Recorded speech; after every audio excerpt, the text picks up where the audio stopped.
तेजस्विनावधीतमस्तु मा विद्विषावहै।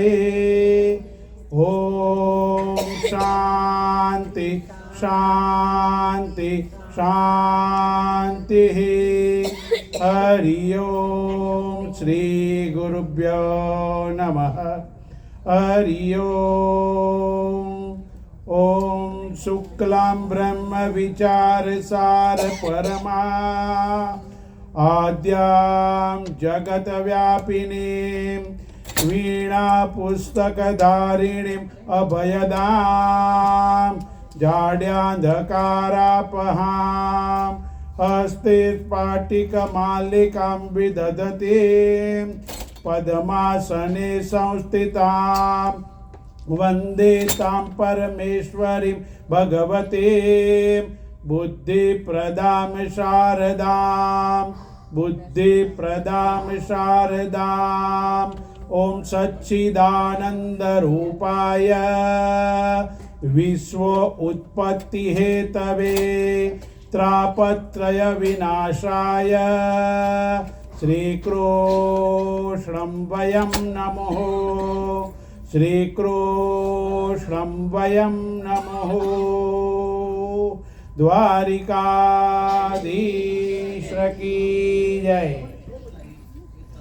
परम कृपाळु जगत नियंता जगदीश्वરના ચરણોમાં નમન કરી, પ્રણામ કરી, પ્રણિપાત કરી, વંદન કરી, નમસ્કાર કરી, પ્રાર્થના કરી, વિનંતી કરી, વિનવણી કરી, બાલ મુકુંદનું મનમાં સ્મરણ કરી ઠાકોરજીને મારી જીવવા પર પધરાવી મારી અવ્યક્ત વાણીને અભિવ્યક્ત કરવાનો નમ્ર વિનમ્ર ભાવે પ્રયાસ કરી રહ્યો છું।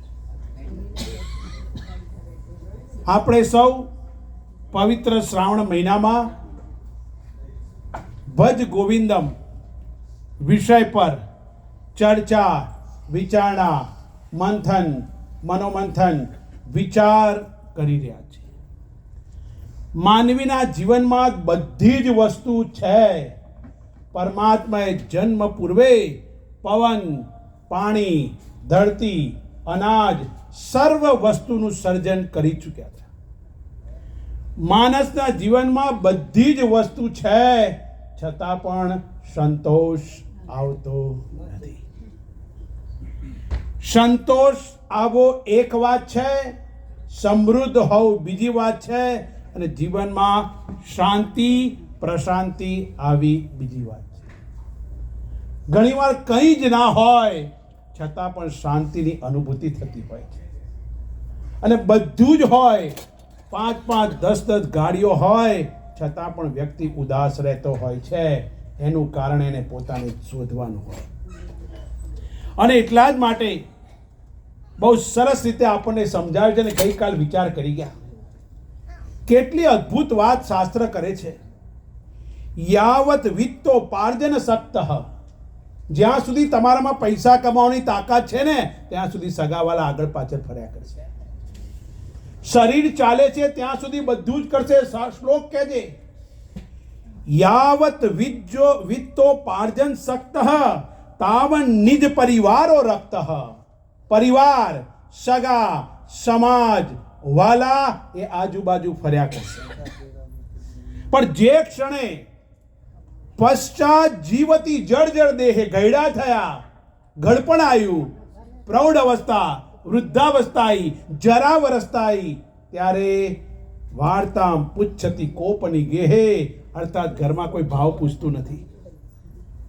પછી એના માટે કાં તો નર્સિંગ હોમ છે, કાં તો વૃદ્ધાશ્રમ છે, કાં તો એના માટે તિરસ્કાર છે, નફરત છે।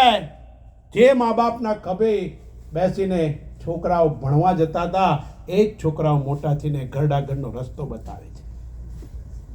સંસ્કારમાં કઈ ખામી છે, વિચાર કરવાનો। ભારતની સંસ્કૃતિ એવી નથી, પણ સમજાવે કોણ? અહીં શાસ્ત્ર કહે છે જ્યાં સુધી ધન કમાશો ને સાહેબ, પૈસા લાઈને સગાવાલાના મોં પર મારશો ત્યાં સુધી સગાવાલા આગળ પાછળ ફર્યા કરશે।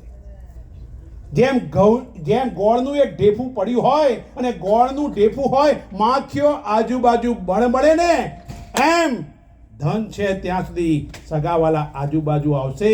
જેવું ગોળનું ઢેફું ગયું નથી, માખીઓ ઉડીને બીજે જવા મળે, એમ સગાવાલા સાથ સંગાત છોડી દેશે. અને એટલે જ કહે છે અહીંયા ગાડી, હે સાધક, હે મુમુક્ષુ, ઘરમાં કોઈ ભાવ નહીં પૂછે. એક કોણ પૂછશે?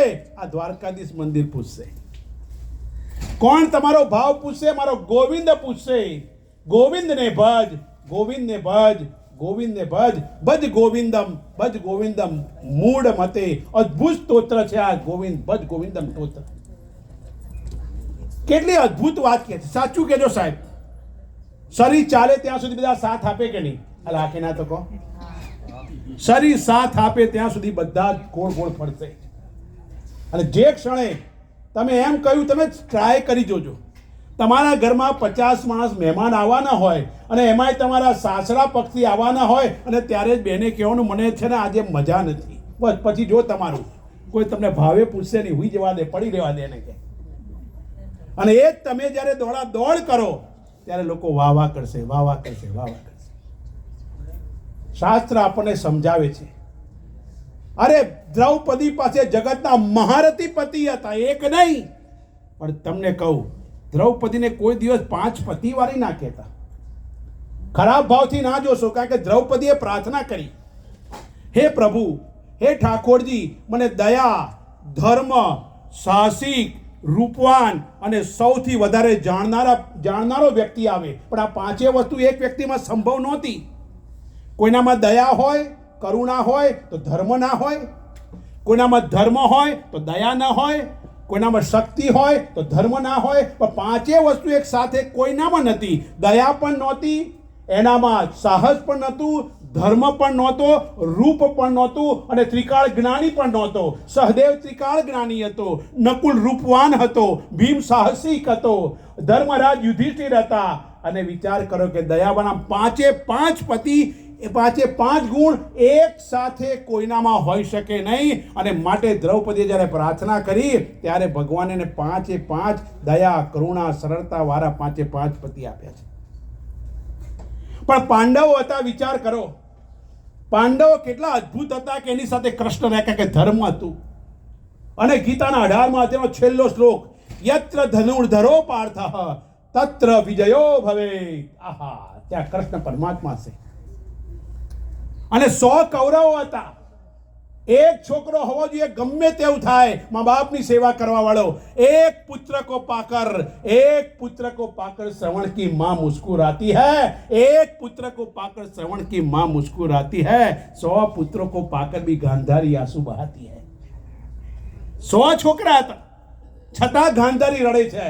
અને એક છોકરો હોવો જોઈએ જે વીર હોય, મહાવીર હોય, સુરવીર હોય, રણવીર હોય, રણધીર હોય, અને એવો નરબંકો હોવો જોઈએ, ગમે તે થાય હું સાથ કદી છોડીશ નહીં. મને તો હજુ યાદ છે અમદાવાદની એ ગલીઓ, મા બાપ જ્યારે વરસાદનું આટલું પાણી ભરાયું હોય અને બાપા આપણને ખભે બેસાડીને જતા હોય યાર સ્કૂલથી લાવવા માટે. વિચાર કરો, એ દિવસો યાદ કરજો. ઘરની અંદર માતા સૌથી છેલ્લી ખાવા બેસે. તમને બધાને અહીંયા ખબર છે, માં સૌથી છેલ્લે ખાવા બેસે. બધા લોકો ખાઈ લે, પછી જુએ અંદર કશું જ ના હોય તે બીજું ના બનાવે, રસા સાથે રોટલી ચોળીને ખાઈ લેતી હોય, કે અથાણું ને રોટલી ખાતી હોય છે. અને એટલા માટે અહીંયા ગાડી કહે છે, હે સાધક, હે મુમુક્ષુ, હે વૈષ્ણવ, તું ચેતી જા. અત્યારથી ગોવિંદને ભજવા માંડ. ગોવિંદને ભજ, ગોવિંદને, અંતે એક જ તારો સહારો આપશે, બીજું કોઈ નહીં કરી શકે. અને એટલા માટે શરીર ચાલતું હોય ત્યાં સુધી માન પાન બધું મળશે. જેવું શરીર ગગડ્યું નથી, જવા દો, જવા દો, જવા દો, જવા દો. આ જ સૃષ્ટિનું ક્રિયા છે અને આ જ વસ્તુ છે. અને એટલા માટે પહેલા વાહ વાહ ભાઈ બહુ કામ કરે, વાહ વાહ, પછી જવા દો. શબ્દો બદલાઈ જાય. અને વખત હોય ત્યારે વિચારો સારા નથી આવતા, અને વિચારો સારા આવે ત્યારે વખત સારો નથી આવતો. એક રાજા હતો. એ રાજા ખૂબ દાનવીર, ખૂબ દાન કરે. બહુ દાન કરે એનો મંત્રી એ જોયું કે આ રાજા દાન કર્યા કરે ખજાનો ખાલી થશે. એટલે એના મંત્રી એકવાર કહ્યું, મહારાજ તમે દાન કરો છો પણ હાથ જરા ટૂંકો રાખો. રાજા કે લોકો આવે છે એટલે હું આપું છું, લોકો નહીં આવે તો નહીં આપું. તો પણ તમે આપો છો એટલે લોકો આવે છે, તમે બંધ કરો તો નહીં આવે લોકો, એમ તો કે કંઈ વાંધો નહીં. રાતે રાજા જમી પરવાને સુવા માટે જાય, મંત્રી પણ ગયો. રાતે 12-1 વાગ્યા રાજાને ઊંઘ નથી આવતી. અને મંત્રીને બોલાયો, માણસને મોકલો, જાઓ મંત્રીને બોલાવી લાવો. મંત્રીને થયું કે મેં વળી ક્યાં રાજાને સલાહ આપી, એના પૈસા મારે શું કામ કંઈ સલાહ આપવાની જરૂર, આલો મને બોલાયો, મારું આઈ જ બનવાનું, કંઈ કરશે. મંત્રીએ કહ્યું, ત્યાં ગયા મંત્રી પાસે. મંત્રી ગયો, રાજાએ કહ્યું, હે મહારાજ મને તમે બોલાયો, શેના માટે બોલાયો, શું હતું? કંઈ નહીં મંત્રી, તમે પેલી વાત કરતા મને ઊંઘ ના આવી કે તમે બહુ આપો છો એટલે લોકો આવે છે, અને તમે કંઈ ગોળની વાત કરી હતી કે ગોળ હોય ત્યાં જ માખીઓ આવે, તમે કંઈ એવું કીધું હતું. મંત્રીજી જો પેલા ટેબલ પરનું કપડું લાવો ને. મંત્રીએ કપડું ઉઠાવ્યું, નીચે ગોળ પડ્યો હતો. રાજાએ કહ્યું, મંત્રી આ ગોળ છે ને હવે માખીઓ લાવી આપો. તો કે મહારાજ અત્યારે વખત નથી, માખીઓ ના આવે. ત્યારે રાજાએ કહ્યું, હે મંત્રી અત્યારે મારો વખત છે, મને આપવા દો. મારો વખત નહીં હોય ત્યારે હું નહીં આપું. ત્યારે વખત સારો હોય ત્યારે વ્યક્તિને વિચાર સારા નથી આવતા, વિચાર સારા આવે ત્યારે વખત સારો નથી હોતો. જ્યારે વિચાર સારા આવે ને, મારે ભાગવત કરાવું, મારે આ કરવું છે, મારે મનોરથ કરવા છે, મારે આવું કરવું છે, ત્યારે વિચાર સારા આવે ત્યારે ધન નથી હોતું. અને જ્યારે ધન આવે, પૈસો આવે, ત્યારે ક્યાં ફરવા જવું છે? બેંકોક જઈએ, પતાયા જઈએ, સિંગાપુર જઈએ, અહીંયા જઈએ, બીજી જગ્યાએ જઈએ. વખત સારો હોય ત્યારે વિચાર સારા નથી આવતા, અને વિચાર સારા આવે ત્યારે વખત સારો નથી આવતો.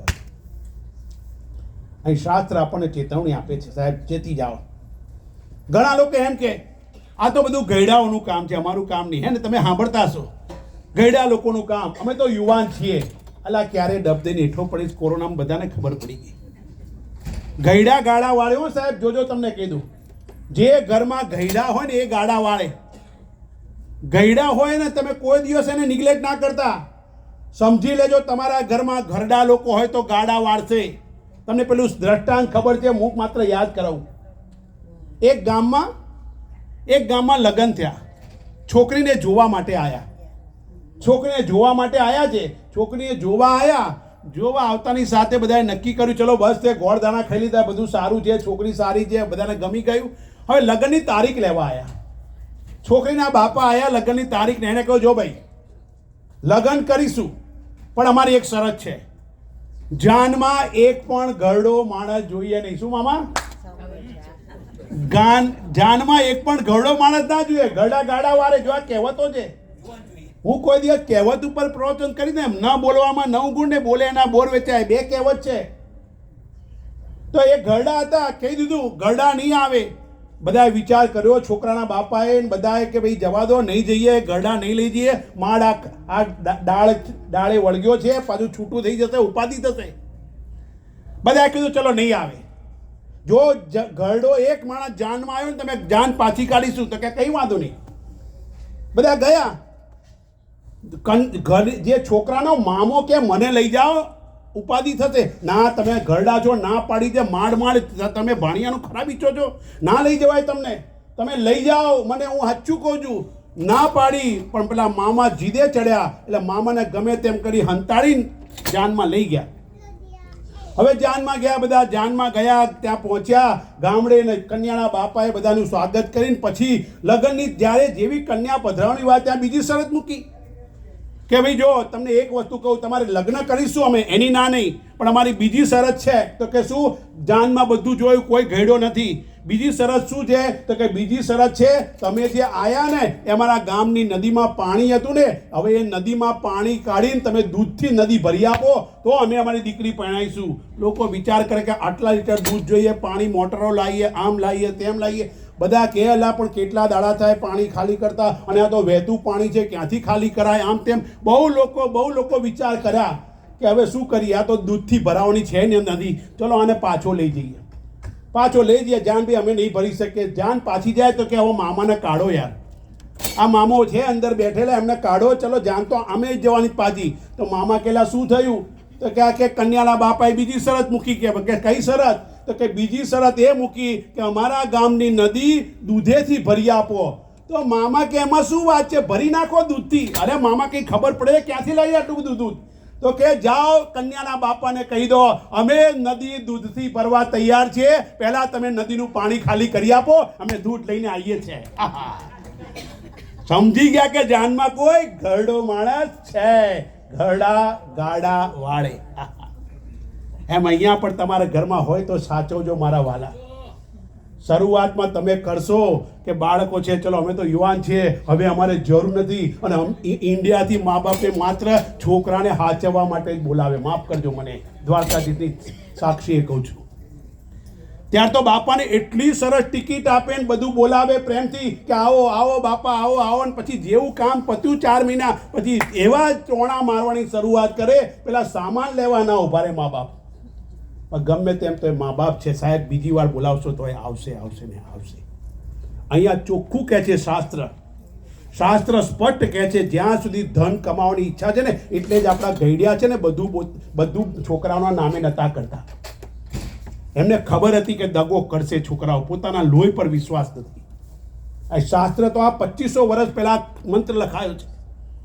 આવું થવાનું વિચાર કરો, એ વખતે ખબર હતી.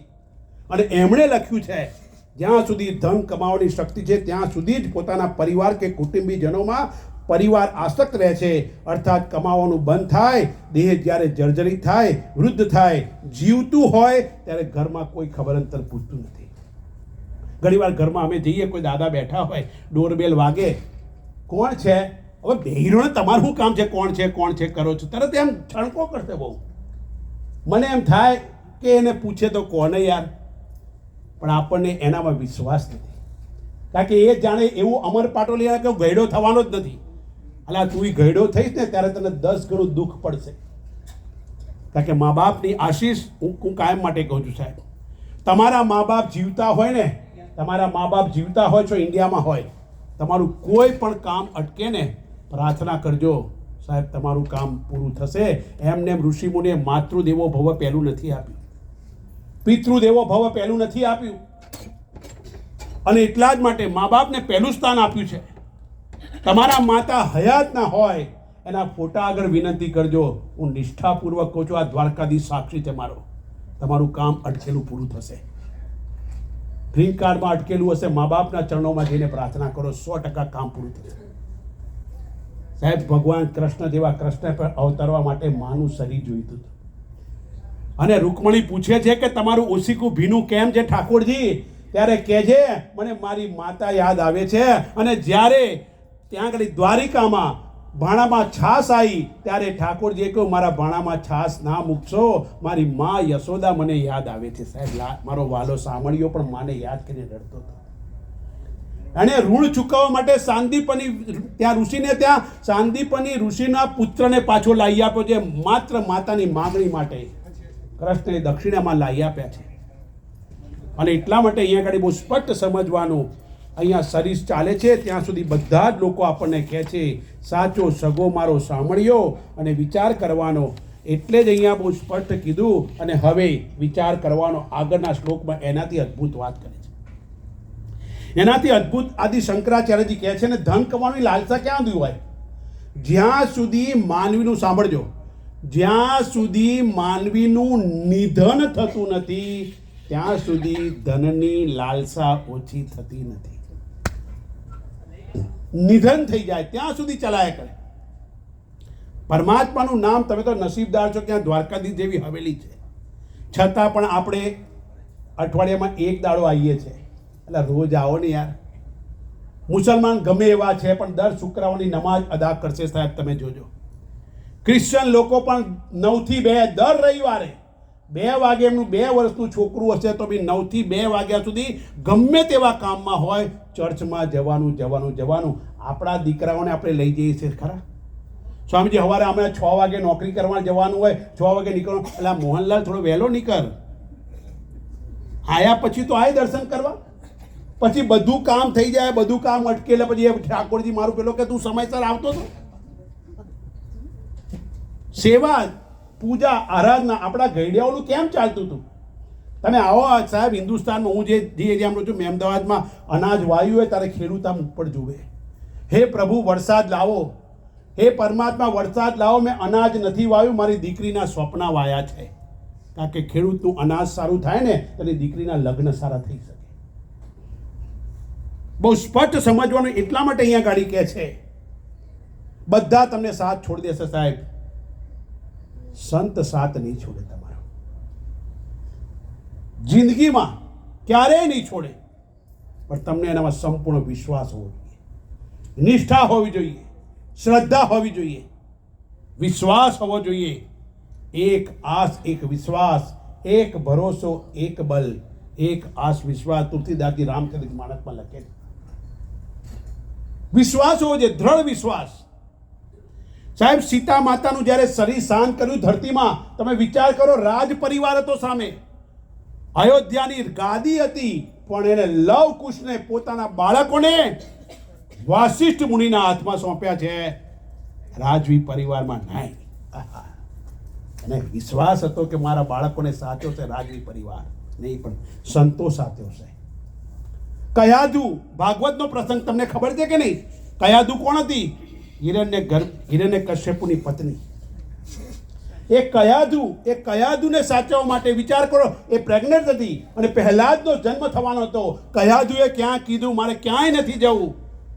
હિરણ્ય કશ્યપુ તપ કરવા જતો હતો, મારે એક પણ જગ્યા સુરક્ષિત નથી મારા માટે, તો તારે ક્યાં જવું છે? હિરણ્ય કશ્યપુ પૂછે છે. દેવતાઓ પાસે મૂકી આવ? ના, મારે ક્યાંય નથી જવું. મને જો મૂકવી હોય તો નારદ ઋષિની પાસે મૂકો સાહેબ. અને પહેલાદને પાઠ ઓમ નમો ભગવતે વાસુદેવાયના નારદે શીખવાડ્યા છે. વિજ્ઞાન તો અત્યારે પુરવાર કરે છે કે બાળક માના ગર્ભમાં સાંભળે છે. આપણા ઋષિ મુનિઓ, અષ્ટાવક્ર મુનિ બાળક તરીકે માના ગર્ભમાં સાંભળ્યું છે. અને અભિમન્યુ, અને આપણે ગઈએ છીએ ને 7મો મહિનો હોય તો અહીં તો ખબર નહીં, પણ આમાં હિન્દુસ્તાનમાં તો ગવાય, કુંતા બાંધે અભિમન્યુ અમર રાખડી રે. પેલી રાખડી બંધાવે ને, લાકીના તો કોઈ તમારે કર્યું છે કે નહીં? અહીં તો રાખડી બાખડી, હું લગન કરી લે, પછી પાછું નહીં, પહેલા લગન કરે, પછી બાળક આવે, પછી કાયદેસરના લગન, અગ્નિ ફરે. એને નાતરું કહેવાય, લગન ના કહેવાય. અત્યારે દેશમાં ટ્રેન્ડ એવો ચાલે છે, બહુ ખોટી વસ્તુ. પવિત્રતા નથી રહી લગ્નની. અને એટલા માટે અહીંયા આગળ બહુ સ્પષ્ટ સમજવાનું, બધા સાથ છોડશે. એક સંત હતા, બહુ સૂચક દ્રષ્ટાંત છે.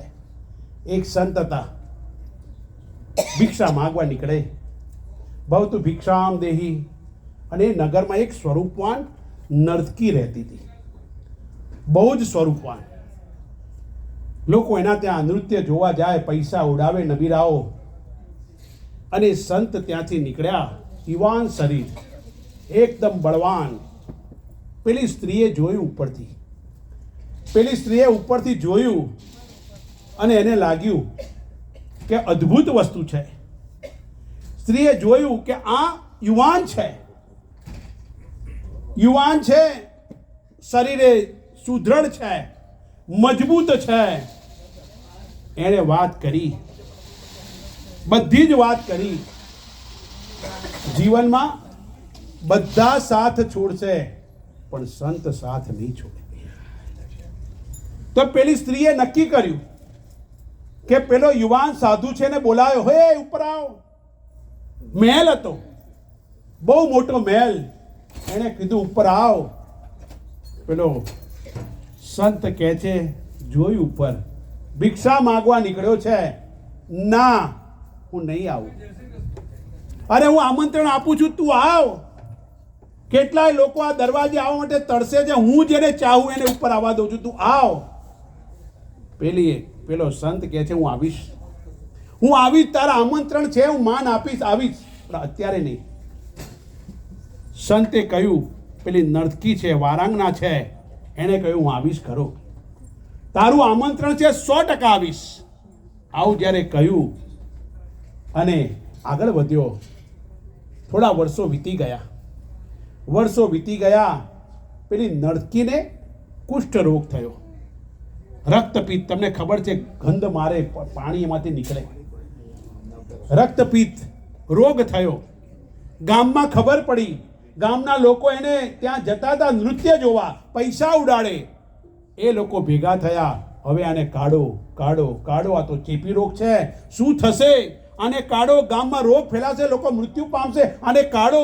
પેલી નર્તકી કે હું મારા મહેલમાં પડી રહી, દરવાજા નહીં ખોલું, પણ મને ગામની બહાર ન કાઢો. બહુ વિનંતી કરે છે. તમે તો મારા ત્યાં આગળ મારા રૂપના દીવાના હતા, તમે નૃત્ય જોવા આવતા હતા અને મને કાઢી મૂકો છો. હવે કે ના, ગામની બહાર જવું પડશે. એને ધકેલી ગામની બહાર વગડામાં મૂક્યા છે. ધોમ ધકતો છે, દાબડો ઓઢીને પડી છે. પોતાના કર્મો પર વિચાર કરે, કેવા લોકો સ્વાર્થી છે. જ્યાં સુધી મારી પાસે રૂપ હતું, શરીર સારું હતું, આજ લોકો નૃત્ય જોવા આવતા હતા, અને આજે મારું શરીર બગડ્યું તો લોકો મને છોડી દીધું. આટલી સ્વાર્થી દુનિયા છે. અને કશું જ નહીં, ઉપર ગરમી છે, દાબડો ઓઢીને પડી છે. પાણી પાણી પાણી. ત્યાં એક હાથ આવ્યો, લે પાણી. દાબડો ઊંચો કરીને જોયું તો પેલો સંન્યાસી હતો, સંત હતો. મહારાજ, તમે હવે આયા? એ દિવસે મારું શરીર સારું તો હું તમને સામેથી બોલાવતી. ત્યારે પેલા સંતે કહ્યું, સમાજે તને ચરછોડી, હું તને મારા આશ્રમમાં લઈ જઈશ, હું તારી સેવા કરીશ. આ સંતની કૃપા છે સાહેબ.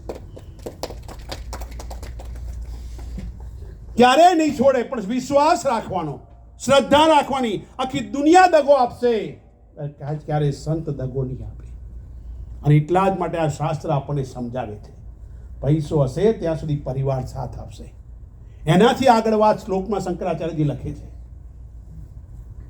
યાવત પવનો નિવસતિ દેહે. આહા, યાવત પવનો નિવસતિ દેહે તાવત પૃચ્છતિ કુશલમ ગેહે ગતિવતિ વાયો દેહાપાય ભાર્યા બિભ્યતિ તસ્મિન કાય ભજ ગોવિંદમ ગોવિંદમ ભજ મૂઢમતે ભજ ગોવિંદમ ગોવિંદમ ભજ મૂઢમતે. હે સાધક, હે મુમુક્ષુ, હે વૈષ્ણવ, તું ભક્તિ કર, આરાધના કર, ઉપાસના કર, અર્ચન કર, પૂજા કર, સેવા કર, ઉપાસના કર, ગોવિંદની કર, ગોવિંદની કર, ગોવિંદની કર. એક ગોવિંદ તને સાથ આપશે, સહકાર આપશે, ક્યારે તને દગો નહીં આપે. તું એક પુકાર કર, એક પગલું ગોવિંદ તરફ ચાલ, ગોવિંદ 100 પગલાં ચાલવા તૈયાર છે. ગઈકાલે કીધું તો નરસિંહે લખી નાખ્યું, એ ઠાકોરજી તારે આવવું હોય તો આવજે યાર, હુંડી સ્વીકારવા મારો સામળિયો દોડતો આવ્યો છે. શું મારું તમારું કામ કરવા નહીં આવે? અલા આવશે કે નહીં? હા કે ના તો કહો. વિશ્વાસ જોઈએ નરસિંહ જેવો, નરસિંહ જેવી શ્રદ્ધા જોઈએ. મારો કાળિયો ઠાકર શું આવશે, આવશે ને આવશે. એ શંખ ચક્ર ગદાને પદ્મ લઈને નહીં આવે. તમારા જીવનના કોઈ એવા મનુષ્યને મોકલશે, એવા મિત્રને મોકલશે કે તમારું જીવન આબાદ કરી નાખે. એને ઓળખતા શીખજો સાહેબ.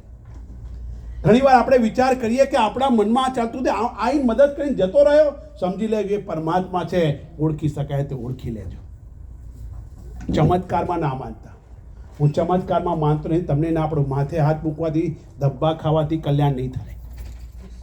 આ દ્વારકાધીશ પરમાત્મા પર શ્રદ્ધા રાખશો તો કલ્યાણ થશે. કાળિયા ઠાકર પર ભરોસો રાખો યાર. જગતનો નાથ જગન્નાથ છે, અને દુનિયામાં કોઈ દિવસ અનાથ છું એવું નહીં સમજવાનું. મારું કોઈ નથી, હવે મારું શું થશે?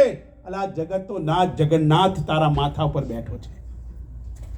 અહીંયા ચોખ્ખું કહેજે, શાસ્ત્ર કહે છે, જ્યાં સુધી યાવત પવન નિવસતિ દેહે, જ્યાં સુધી પ્રાણ આ શરીરમાં છે ને, તાવત ત્યાં સુધી કુશલમ ગેહે પૃચ્છતિ, ઘરમાં બધા પૂછશે કેમ છો, મજામાં, શું છે, કેમ છો. જ્યાં સુધી અંદર શરીરમાં પ્રાણ છે ત્યાં સુધી બધા પૂછશે, બરોબર છે બધું, મજામાં છો, આવું પૂછશે. ગતિવિધિ વાયો, પરંતુ પ્રાણ જતો રહ્યો, શરીર છૂટી ગયું, અર્થાત એનું મૃત્યુ પામ્યું, દેહ અપાય, ત્યારે દેહ વિકૃત થવા લાગે. દેહ અપાય તસ્મિન કાય, અને તેવી કાયાથી ભાર્યા બિભ્યતિ, પત્ની પણ ભય પામે છે. આહા, જ્યાં સુધી બધું બરાબર હોય ત્યાં સુધી કેમ છો, મજામાં છો, સારું છે, પણ જે ક્ષણે ગયા કાઢો કાઢો કાઢો કાઢો. આ રાખને 50 વર્ષ લગ્ન જીવન છે, પ્લેટિનમ જ્યુબિલી ઉજવીને 25 વર્ષ થાય એટલે ગોલ્ડન જ્યુબિલી શું શું કઈ કરો હે. પણ જે ક્ષણે ગયો કાઢો કાઢો કાઢો કાઢો. એક ક્ષણ કોઈ રાખવા તૈયાર નથી સાહેબ. આ જ નગ્ન સત્ય છે જીવનનું સાહેબ. સાચો સગો મારો સાંભળ્યો યાર. બધા સાથ છોડશે ને અહીંયા એટલા માટે કહે છે, અને હું કાયમ માટે કહું છું ને, આ તમે લગ્ન કર્યા હતા, હસ્ત મેળાપ કર્યો હતો કે નહીં? એટલે આ કે ના તો કહો. પેલો અંતરપાટ મૂકી અને જો શાસ્ત્ર કેટલા હોશિયાર છે, જો તમને જો ચેતવણી આપે છો, નથી આપતા એવું નહીં. પેલા મહારાજ શું બોલે છે? વરકન્યા સાવધાન, વરકન્યા સાવધાન, વરકન્યા સાવધાન 3 વાર બોલે છે કે નહીં? એટલે આ કે ના તો કહો યાર. તમને વોર્નિંગ આપે છે, નાઈ જા નાઈ જા નાઈ જા, પણ સંભળાતું નથી. એ વખતે મોજ આવે. હસ્ત મેળાપ છે. હસ્ત મેળાપ કરતા 5 મિનિટ થાય, હસ્ત મેળાપ કરતા 5 મિનિટ થાય, પણ મન મેળાપ કરતા જિંદગી પૂરી થઈ જાય.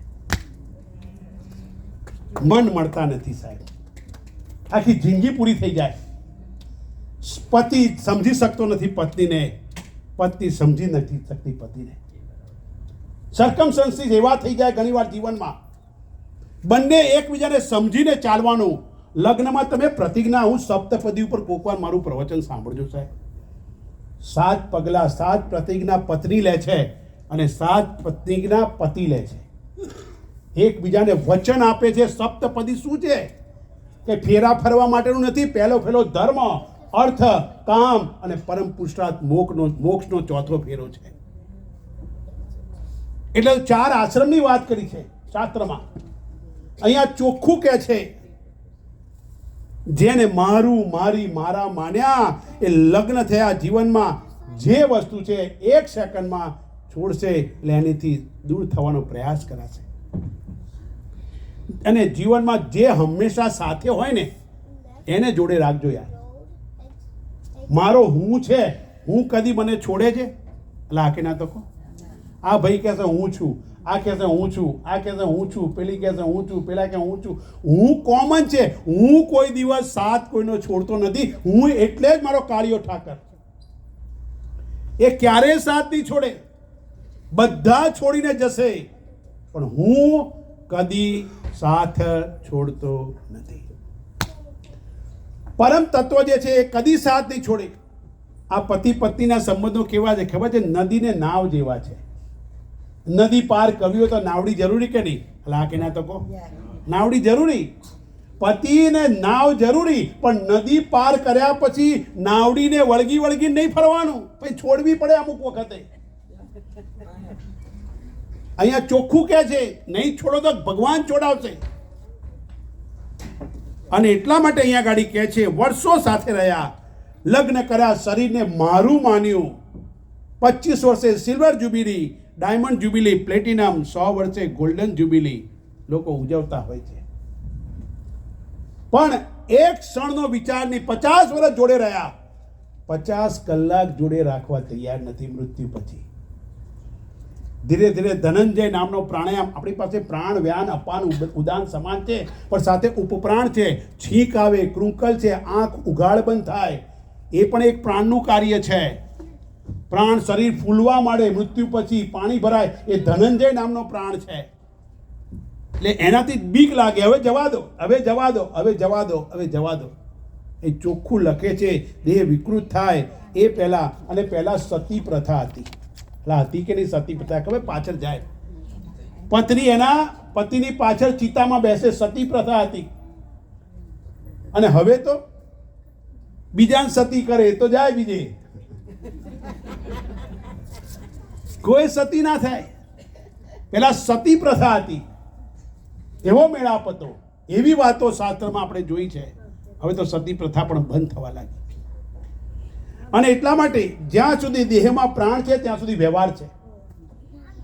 હવે ધારો કે કેટલી વસ્તુ આપણે વિચાર કરો, આપણે મારું માનીએ છીએ. ધારો કે હું કહું શરીર મારું છે.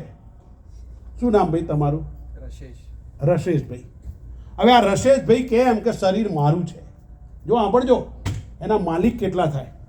રશેશભાઈ કે શરીર મારું છે, પત્ની કહેશે મારો પતિ, માતા કહેશે મારો દીકરો, પિતા કહેશે મારો દીકરો, બહેન કહેશે મારો ભાઈ, નણંદ કહેશે મારો દિયર છે. બહુ આપણને ખબર નહીં, નણંદ એ વ્યવહારો આપણે કર્યા નથી, ખબર નથી.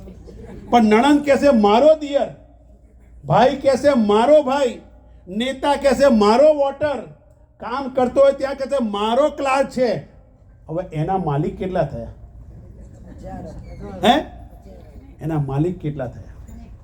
બાળક કહેશે મારા પપ્પા. આહા, એક જ શરીર પર કેટલા માલિક છે? મુસલમાન હોય તો ચૂપ થઈ જાઓ બધા. ધરતી કહેશે મારો ખોરાક છે, મારી પાસે આવશે.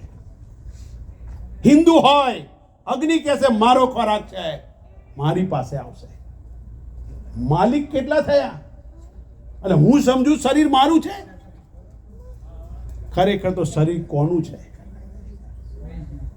કોઈનું નથી. અને આપણે પેલું કહીએ છે, ભજન ગાવ ને, કોઈ કોઈનું નથી રે, કોઈ કોઈનું નથી રે, કહીએ છે. ભજનો ગાય, જૂના ભજનો. કાંઈ આપણે તો બધા જૂના જમાના 1947 વાળા આપણે બધા. એવું નથી, હું પણ નાનો, પણ આ બધા ભજનો દાદીએ ગળતુતીમાં શીખવાડ્યા છે. ઘરમાં રોજ રામાયણ વંચાતું હતું, મહાભારત આખું વાંચ્યું છે. કર્યું નથી હો, વાંચ્યું છે.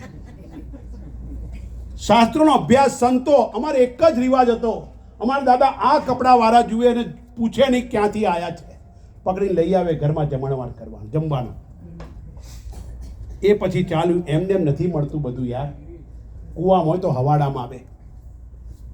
શરીરે મારું માન્યું, શરીર મારું છે તો મારું છે તો જવાનું તો દુઃખ થવાનું, આસક્તિ છે.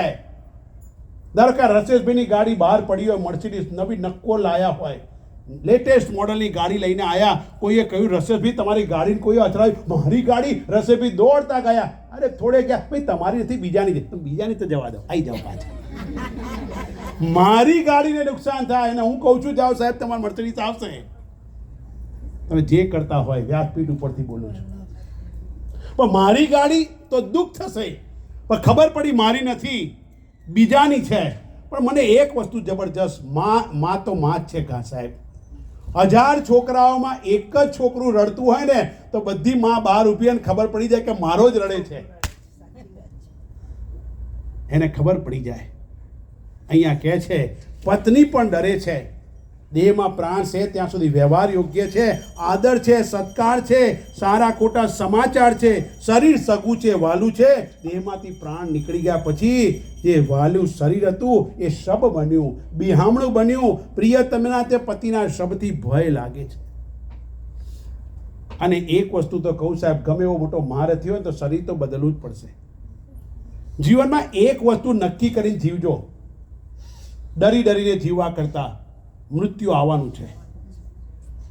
જીવા એટલું જીવી લો, મોજથી જીવવાનું. 100 ગ્રામ દિવેલ પીને નહીં જીવવાનું, મસ્તીથી જીવવાનું. ગઈકાલે જોઈ એમ કમળના પત્ર ઉપર એક પાણીનું ટીપું પડ્યું હોય એ કેટલું જીવે? 1 સેકન્ડમાં જતું રહે. એટલું જ આ જીવન અલ્પ છે. જીવનને માણો. પતિ પત્નીઓ તો ઝઘડામાં ટાઈમ ના બગાડો યાર, મોજથી જીવો. એકબીજાની સામું જુઓ જ આ બે જણા, નવા લગ્ન ત્યાં લાગે તો કાલી કહું છું યાર. પણ વિચાર કરો કે એક વસ્તુ મોટા ભાગના ઘરમાં જોજો સાહેબ, હું સાચું કહું છું, ઝઘડામાં જ ટાઈમ થાય. તે આમ કીધું, તે આમ કીધું, તે આમ કીધું તું. એટલે પણ મોજથી જીવો ને બંને. અને એકબીજા વગર બેનો ચાલવા નથી પાછું, એ બી તમને કહું. સારું થયું આજે આવ્યો. આજે હજુ ભગવાન લાવે ઠાકોરજી તમને ભાઈ જોડે હું લઈને આવ્યો. હા, લઈને આવ્યા. બોલો. પણ વિચાર કરો, ઘણીવાર અહંકાર આડે આવે. પતિ પત્ની હોય, અબોલા થાય, નો ડાઉટ. અને હું તો જો સાયકોલોજી ભણ્યો છું એટલે કહું છું, પતિ પત્નીની વચ્ચે આ વ્યવહાર પક્ષે, પતિ પત્નીની વચ્ચે મહિનામાં 1, 2, 4 હળવા ઝઘડાઓ, પછી મારામારી ના નહીં, પાછા એવું ના કહેતા મારા જે કીધું ધબાધબી કરીએ. હળવા ઝઘડા સુખી દાંપત્ય જીવનની નિશાની છે. કેમ કે નીકળી જાય, આઉટલેટ જોઈએ. અંદર ભરીને જીવે ને તો જીવન ખરાબ થાય. અલ્પ જીવન છે, શું કામ જીવવાનું? અને રોજ વિચાર કરવાનો, મારું શરીર શાંત થશે, શાંત થશે. જેટલો પ્રેમ કરે એટલે બાળકોને કરો, મા બાપને કરો, દીકરા દીકરીને કરો, પત્નીને કરો, જેટલું કરાય એટલું બંને વચ્ચે. આ જે સમાજમાંથી છૂટાછેડા દૂર કરવા હોય ને તો એક જ લીટીમાં કરાય. પત્ની પતિને સન્માન આપે અને પતિ પત્નીને આદર આપે તો ક્યારેય જીવનમાં છૂટાછેડા નહીં થાય. હંમેશા એવું રાખવાનું પતિએ કે હું નોકરી નથી લાવતો, કામવાળી નથી લાવતો, એક ધર્મ પત્ની લાવું છું. મારે યજ્ઞ કરવો હોય તો રામજીએ સીતાનું પુત્રું મૂક્યું હતું સાહેબ. ગમે તેટલું હોય પણ ડર નહીં રાખવાનો જીવનમાં. અને એટલા માટે અહીંયા ગાડી કહે છે ગમે એવા મોટા સંત હોય કે ગમે તેને મરવું તો પડશે. માટે કવિ લખે છે ને, મરવું તો હક છે બાવા, મરવું તો હક છે, રામ ભજન વીર જીવવું બાવા, ધીક ધીક યે ધીક છે, ધિકાર છે. જન્મ મળ્યો, આપણી હાલત કેવી થઈ? આપણો જન્મ થયો ને, જેણે જન્મ આપ્યો ને, દ્વારકાધીશની કૃપાથી આપણને બધું જ મળ્યું, પણ દ્વારકાધીશને જ આપણે ભૂલી ગયા છીએ. દ્વારકાધીશની કૃપાથી બધું જ મળ્યું, એક વસ્તુ મળ્યું, પણ આપણે ભૂલી ગયા છીએ કે મારું સર્જન કરનાર કોણ. સર્જનહારને ભૂલી ગયો અને પછી જ્યારે તકલીફ પડી ત્યારે સર્જનહારને યાદ કરવા માટે આવ્યો છું. ગીતાકારે પણ કહ્યું છે, જાત્ય સહી ધ્રુવ મૃત્યુ જન્મ ધ્રુવ મૃતસ્ય. જે જાણી લે મૃત્યુ તો આવશે જ, ક્યારે આવશે નક્કી નથી, પણ આવવાનું ખરું. તું ગમે એટલું કરીશ પણ મોત તો આવશે, કોઈ રોકી શકવાનું નથી. અને એટલા માટે અહીંયા આગળ ચોખ્ખી વસ્તુ કહે છે, જે દ્રશ્ય છે એ નાશ પામવાના સ્વભાવ વાળું છે. દ્રષ્ટ નષ્ટ સ્વભાવ. જે દેખાય છે એ નાશ પામવાના સ્વભાવ વાળું છે. જ્યાં સુધી શરીરમાં પ્રાણ છે, પૈસા કમાવાની તાકાત છે, ત્યાં સુધી સગા વાલા આજુબાજુ ફર્યા કરશે. જે ક્ષણે શરીર સાથ નહીં આપે ને, ત્યારે બધા લોકો મુશ્કેલીમાંથી બહાર કાઢશે. અને એટલા માટે અહીંયા સમજવાનું, મરવું તો ધર્મ શરીરી સૌનો. જે જન્મ્યું છે જવાનું, ખીલ્યું એ ખરવાનું, તો પછી શોક શું કામ? શું કામ ડરવાનું? મોત આવવાનું છે, ડેસ્ટિન છે, નક્કી છે. ધારો કે આ પિન છે, આ ઉપર જાય છે, નીચે આવે છે, ઉપર જાય છે, નીચે આવે છે, એમાં કોઈ શંકા ખરી? કેમ નીચે ઉપર આવે છે? ગ્રેવિટેશન ફોર્સ છે. એટલે પાણીનો સ્વભાવ ઉપરથી નીચે આવવાનો છે. તો પછી જન્મ્યું એ જવાનું, મોતનો સ્વભાવ છે. જે જન્મે છે જવાનું છે, પછી ડર શું કામ રાખવાનો? મોજથી જીવો. ક્યારે જઈશું ખબર નથી, પણ જેટલું જીવો એટલું સારું જીવો. ડર્યા વગર જીવો, મોજથી જીવો. 1000 ઘા તમને વાગશે, હથિયાર એના હાથમાં, એને મારો કે તારો મારા ઠાકોરજીના હાથમાં છે, પરમાત્માના હાથમાં છે. અને એટલા માટે અર્જુન ડર્યો નહીં, ડગ્યો નહીં. અર્જુન જેવી પસંદગી જીવનમાં કરો. પસંદગીનો પ્રશ્ન આવ્યો, યુદ્ધ નક્કી થઈ ગયું, નિશ્ચિત થઈ ગયું, નક્કી થઈ ગયું યુદ્ધ. દ્વારિકામાં બંને માગવા માટે ગયા છે, યાચક બનીને ગયા. અર્જુન પગ પાસે ઊભો છે, દુર્યોધન મસ્તક પાસે ઊભો છે. ઠાકોરજી જાગતાની સાથે અર્જુનને પહેલો જોયો અને અર્જુનને કહ્યું, તું આવ્યો અર્જુન? દુર્યોધન કે પહેલા હું આવ્યો છું, મારો હક છે માગવાનો. બંને ફોઈના છોકરા હતા, બંને સગા હતા. કૃષ્ણએ કહ્યું, મેં પહેલા અર્જુનને જોયો છે, મારે અર્જુનને આપવું પડશે. મારી એક જ શરત છે, હું જે પક્ષમાં રહીશ, હું લડીશ નહીં, હથિયાર નહીં ઉઠાવું, અને હું ખાલી માત્ર એકલો આવીશ, અને બીજી બાજુ મારી નારાયણી સેના છે. દુર્યોધન વિચાર કરે છે, આમને લઈને શું કરવાનું? આમને લઈ જઈએ, ખવડાવવું પડે, છાવણી આપવી પડે, લડવાના નહીં. મફતના મહારાજને લઈ જઈને કરવાનું શું? મારું એક નામ મફતિયો મહારાજ છે અમદાવાદમાં. તમે કોઈ બી જાઓ તો ટેલિફોન નંબર આપો, કેવલાનંદ એટલે મફતિયો. કારણ કે આપણે ક્યારેય માગ્યું નથી. મારી પાસે કાળિયો ઠાકર બેઠો છે, તો બે હાથવાળાને શું કામ માગવું? કાળિયો ઠાકર રમણલાલને કહે છે, જા રમણ, કેવલાનંદને આની જરૂર છે. આવશે સાહેબ. અને એટલા માટે અર્જુનને કહ્યું કે ભાઈ હું નહીં લડું. દુર્યોધન કે આને લઈને શું કરવાનો? અર્જુનને માગવાનું કહ્યું ભગવાને. અર્જુને બહુ સરસ માગ્યું કે હે ભગવાન, હું તમને મારા પક્ષમાં નથી જોડતો, હું તમને મારા પક્ષમાં નથી લેતો, હું તમારા પક્ષમાં જોડાઈ જાઉં છું. અહીં દ્વારકાધીશનો ટેરો ખુલે ત્યારે કહેજો, હે ભગવાન, અમે તમારા પક્ષમાં જોડાઈ જઈએ, તમને મારા પક્ષમાં નથી લેવાના. અર્જુને કહ્યું, કંઈ વાંધો નહીં ભગવાન, નહીં લડો તો કંઈ નહીં, પણ તમે મારા રથના સારથી બનજો. આહા. પરમાત્માને સારથી બનાવે જીવન રથના. અરે અર્જુનનો રથ ભટકે ખરો યાર. અને દુર્યોધન સેના લઈને ગયો. પહેલી વાર આખા મહાભારતમાં શકુની દુર્યોધન ઉપર ગુસ્સે થયો છે. દુર્યોધને જઈને કહ્યું કે આવી રીતના વાત કરી, હું નહીં લડું. એક બાજુ સેના હતી ને એક બાજુ ભગવાન એકલા હતા કૃષ્ણ. ત્યારે કે અર્જુને એમને લીધા, મેં સેના લીધી. ત્યારે શકુને કહે છે મૂર્ખ છે તું, યુદ્ધ હારી ગયો તું. એક બાજુ નારાયણ છે ને બીજી બાજુ નારાયણની સેના છે યાર. અને એટલા માટે કોઈકે પૂછ્યું કે ભાઈ તમે અર્જુન મૂર્ખ હતો. અર્જુન મૂર્ખ છે તો કે કેમ? માખણ આખું દુર્યોધન લઈ ગયો. આખું માખણ દુર્યોધન લઈ ગયો. આખી સેના, રથ, હત્યા, આખી દ્વારકાનું સૈન્ય, માખણ જે કહેવાય એ માખણ બધું દુર્યોધન લઈ ગયો. અર્જુનના હાથમાં કઈ ના આવ્યું. ત્યારે કહે છે 6 માખણ દુર્યોધન લઈ ગયો, પણ માખણ ચોર મારી ભાગે આવ્યો છે યાર. માખણ ચોર મારી સાથે આવ્યો છે, એવું વિચારવાનું. અને દુર્યોધનને શકુને કહે છે તારી હાર નિશ્ચિત છે, તે મોટી ભૂલ કરી. પહેલી વાર ગુસ્સે થયો છે. જીવન રથની લગામ મૂક્યો હોય તો પરમાત્માને માટે ગઈએ છે ને, પ્રભુ તમે છો મારા જીવન રથના સારથી. પ્રભુ તમે છો મારા જીવન રથના સારથી. જ્ઞાન ગીતા મુજને ઉપદેશી બનાવજો પરમારથી. એ મારા કાળિયા ઠાકર, અત્યાર સુધી મારા જીવન રથની લગામ મેં અહંકારના હાથમાં મૂકી, સગાવાલાના હાથમાં મૂકી, અન્યના હાથમાં મૂકી. એ લોકો મને અનેક જુદા જુદા રસ્તે ભટકાયો છે, પણ મને હવે વિશ્વાસ છે મેં મારા જીવન રથની લગામ તારા હાથમાં મૂકી છે. મારા રથને જ્યાં લઈ જવો હોય ત્યાં તું લઈ જા. આ છાતી શરણાગતિ છે, આ સરેન્ડર છે, સમર્પિત ભાવ છે. હું કાયમ માટે કહું છું, પરમાત્માના ભરોસે એક અઠવાડિયું તો જીવી જુઓ યાર. અહીંથી સંકલ્પ કરી જાય, હે દ્વારકાધીશ તારી હું તને આજે સંકલ્પ કરું છું, એક અઠવાડિયા માટે તું જેમ રાખીશ એમ રહીશ. સાહેબ નિષ્ઠાપૂર્વક કહું છું, તમારો વાળ વાંકો કોઈ નહીં કરી શકે. પણ આપણને શ્રદ્ધા નથી પરમાત્મામાં, ઠાકોરજીમાં શ્રદ્ધા નથી.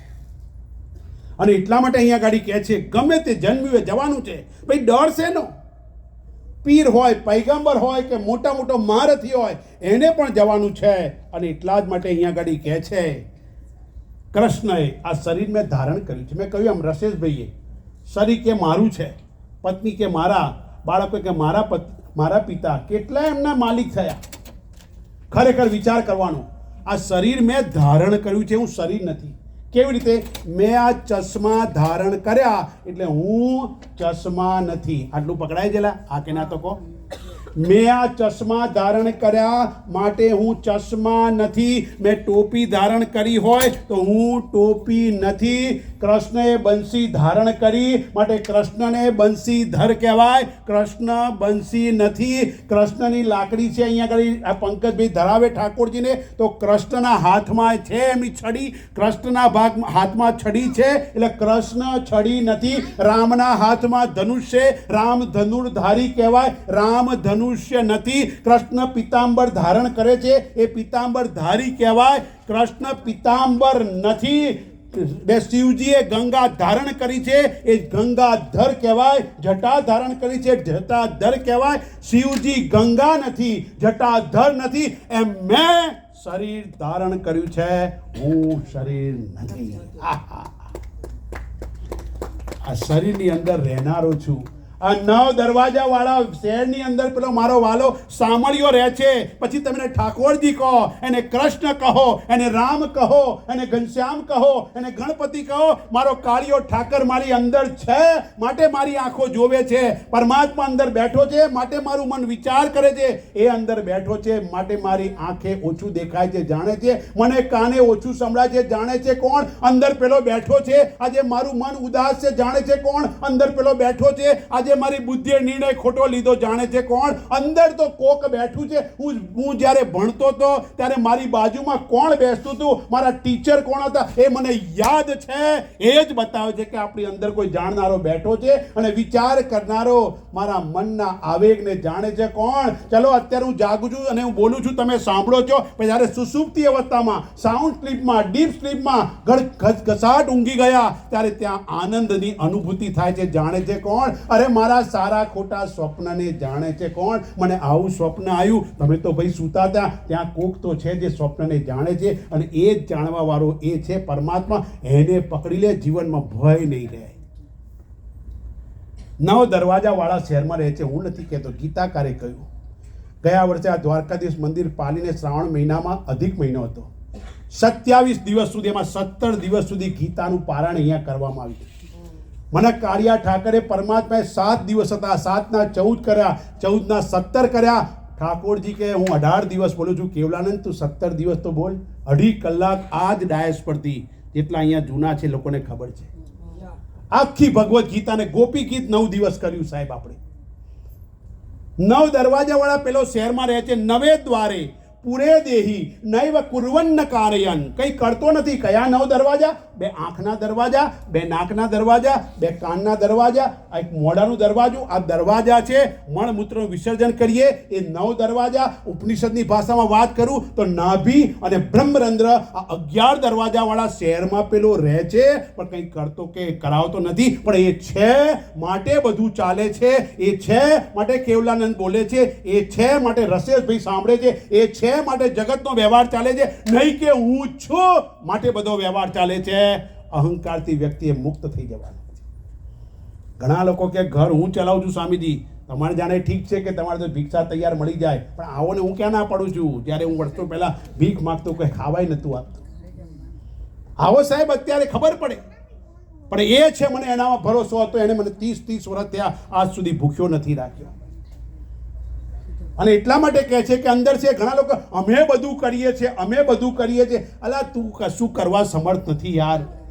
બધું પરમાત્મા કરે છે. જરા એનો સ્વીકાર તો કર યાર. બધી જ વસ્તુ એ કરે છે.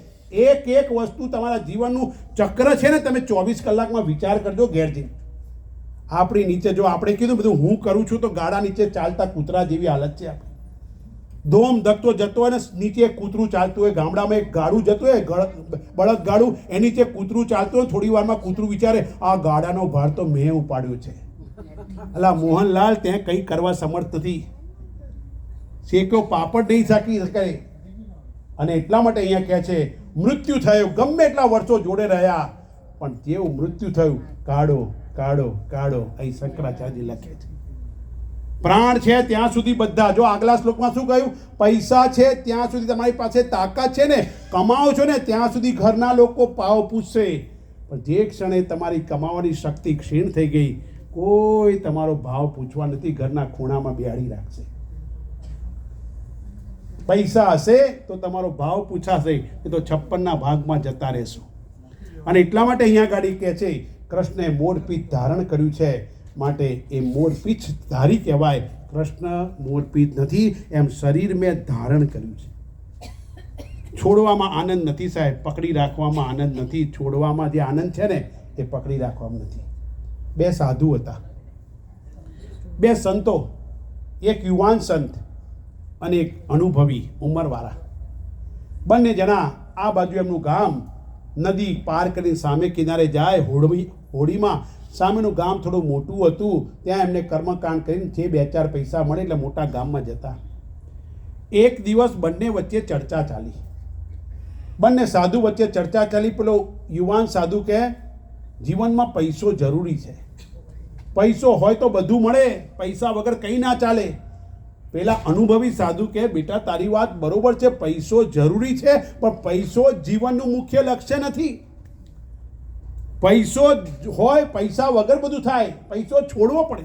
તો કે ના. બહુ ચર્ચા ચાલી. એમ કરતાં કરતાં નદી કિનારે આવ્યા ને ત્યારે બહુ મોડું થઈ ગયું. હોડી જતી રહી. હવે હોડી જતી રહી, ત્યાં દેખી દૂર પેલા કિનારે પહોંચવાય તે પેલા બૂમ પાડી યુવાને, એ ભાઈ પાછો આય. તો કે ના ભાઈ મારે મોડું થાય છે, હવે ત્યાં રાત રહો. હવે આ બાજુ કોણ રાત રહે, ઓળખતું નતું. બૂમ બહુ પાડી. પેલા કે ભાઈ તને રોજ તો 50 પૈસામાં જતા હતા, પહેલાની વાત 50 પૈસામાં જતા હતા. પેલાએ કીધું ભાઈ તને રૂપિયો આપું છું, તું પાછો આય. તો પેલો પાછો આવ્યો. બંને બેઠા, પોતાના ગામ ગયા, ઘરે ગયા. સવારના પોરમાં માણસનો સ્વભાવ છે, જે ગઈકાલે થયું હોય ને એ પહેલું યાદ આવે. જોજો તમે રાતે હવાના પોરમાં બંને જણા ભેગા થઈ નદીમાં પાછા બેઠા, બોટમાં બેસીને. ત્યારે એ જ વાત પેલો છોકરો કહે, જોયું ને યુવાન સાધુ કે જોયું ને, પૈસા હતા તો નદી પાર થઈ. કે જે ખબર પડી તમને? તમે હું કહેતો પૈસા જીવનમાં જરૂરી છે. પેલા મહારાજ કે ભાઈ એવું નથી, જરા તું હજુ સમજ. તો કે ના, પૈસો ના હોત તો આ જંગલમાં રહેવું પડે રાત્રે આપણે બે જણાએ. પૈસો હતો તો નદી પાર થઈ. પેલા કે અનુભવી સાધુ કે ભાઈ પૈસો હતો એટલે નહીં, તે પૈસો છોડ્યો માટે નદી પાર થઈ. પૈસો પકડી રાખ્યો તો નદી પાર થાત નહીં. એમ ત્યાગમાં અમરતા છે. માટે કહે છે ઉપનિષદો, ત્યાગે ને એકે અમૃતત્વ માનસુ હું. ત્યાગથી જ અમરતા મળશે. અને જેણે જેણે સાહેબ છોડ્યું છે ને એને બધું જ મળ્યું છે, પણ આપણે છોડી શકતા નથી. છોડી જુઓ સાહેબ, મોજ આવશે. એકવાર છોડીને તમે જોઈ તો જુઓ યાર.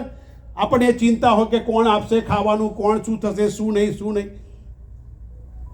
અને છોડી જોવાનું, એક જ વાર છોડી જુઓ. છોડવામાં જે આનંદ છે પકડી રાખવામાં નથી. અને એટલા માટે અહીંયા ગાડી કહે છે, શરીર તો જવાનું, ખાક થાય શરીર, બળી જાય શરીર, પરિવર્તન પામે શરીર, રાગ થાય શરીર. પણ હું શરીરની મારી ચિતા બળતી હોય ને એનો ભડભડ બળતો સાક્ષી છું સાહેબ.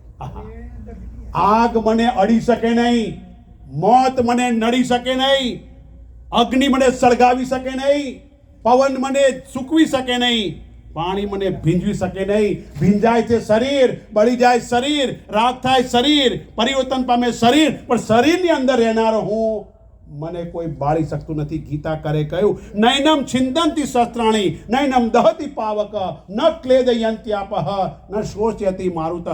મને અર્જુન, મને તું શરીર નથી, આત્મ તત્વને કદી કોઈ વસ્તુ એને સ્પર્શી શકે નહીં.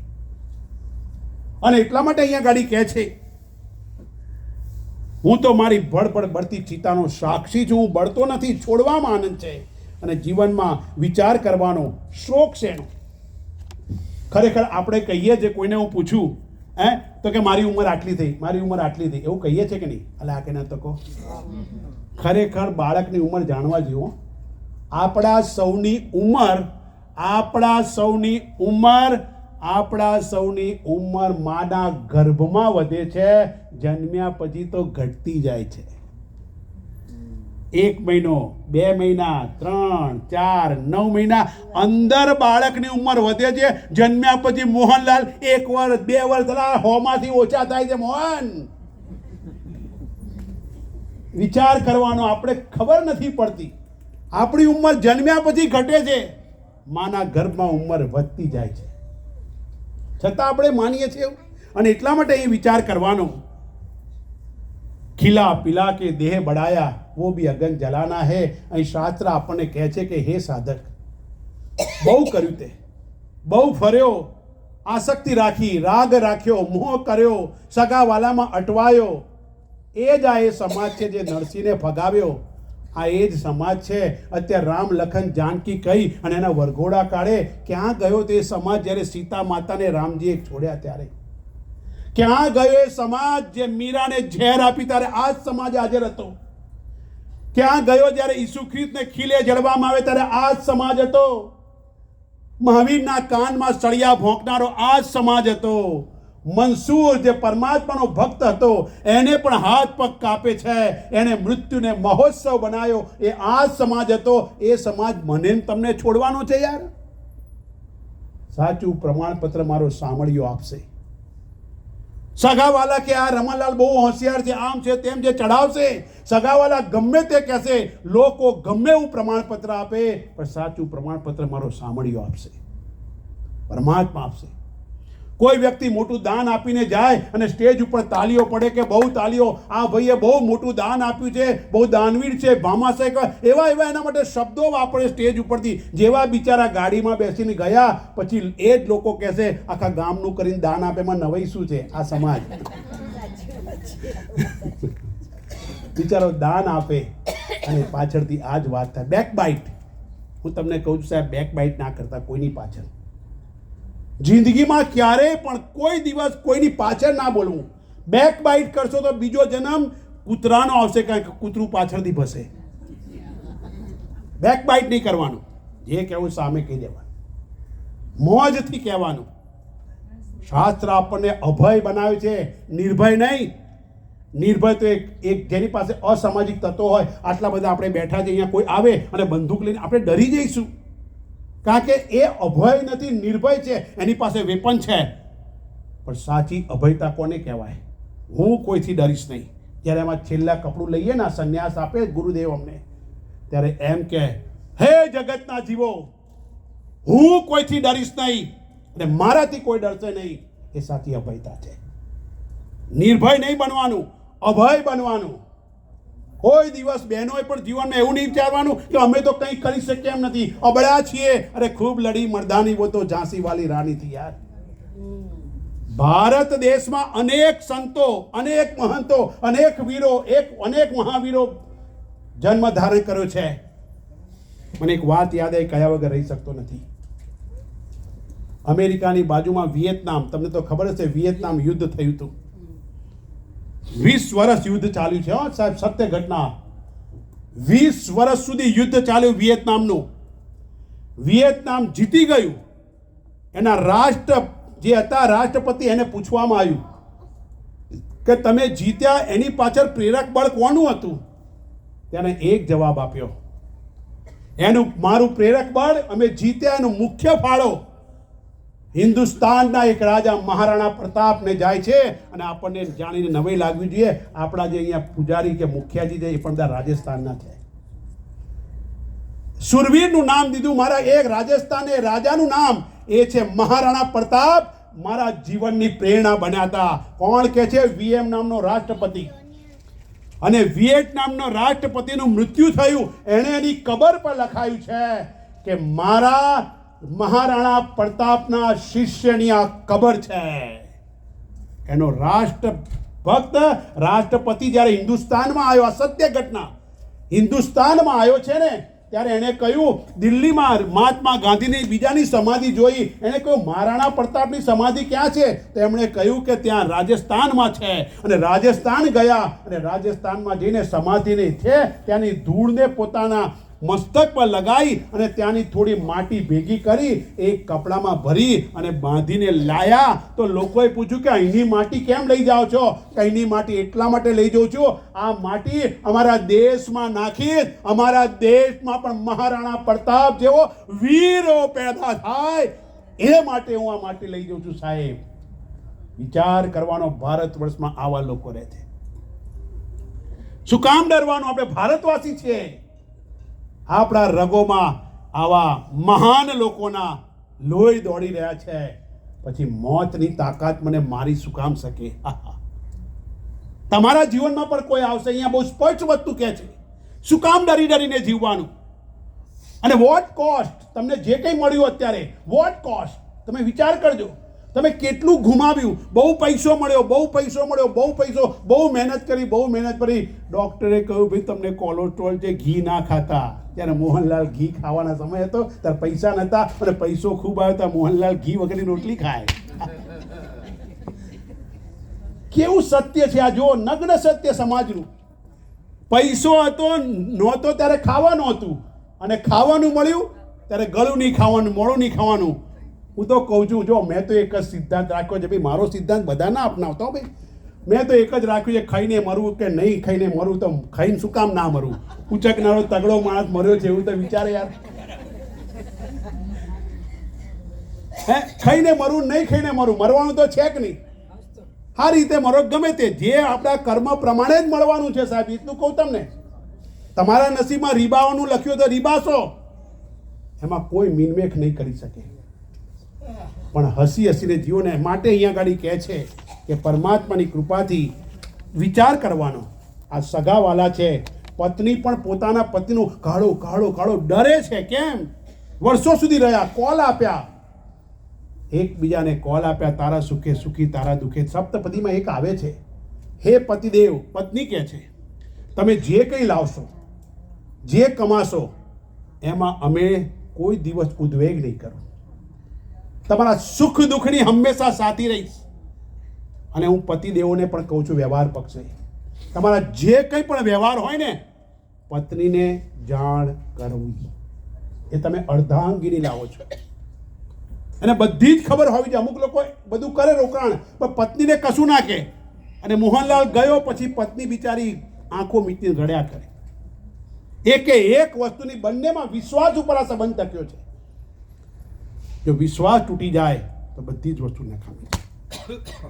વિચાર કરવાનો કે એક વખત તમારો પડછાયો સાથ છોડી દેશે, તો પરમાત્મા સાથ નહીં છોડે.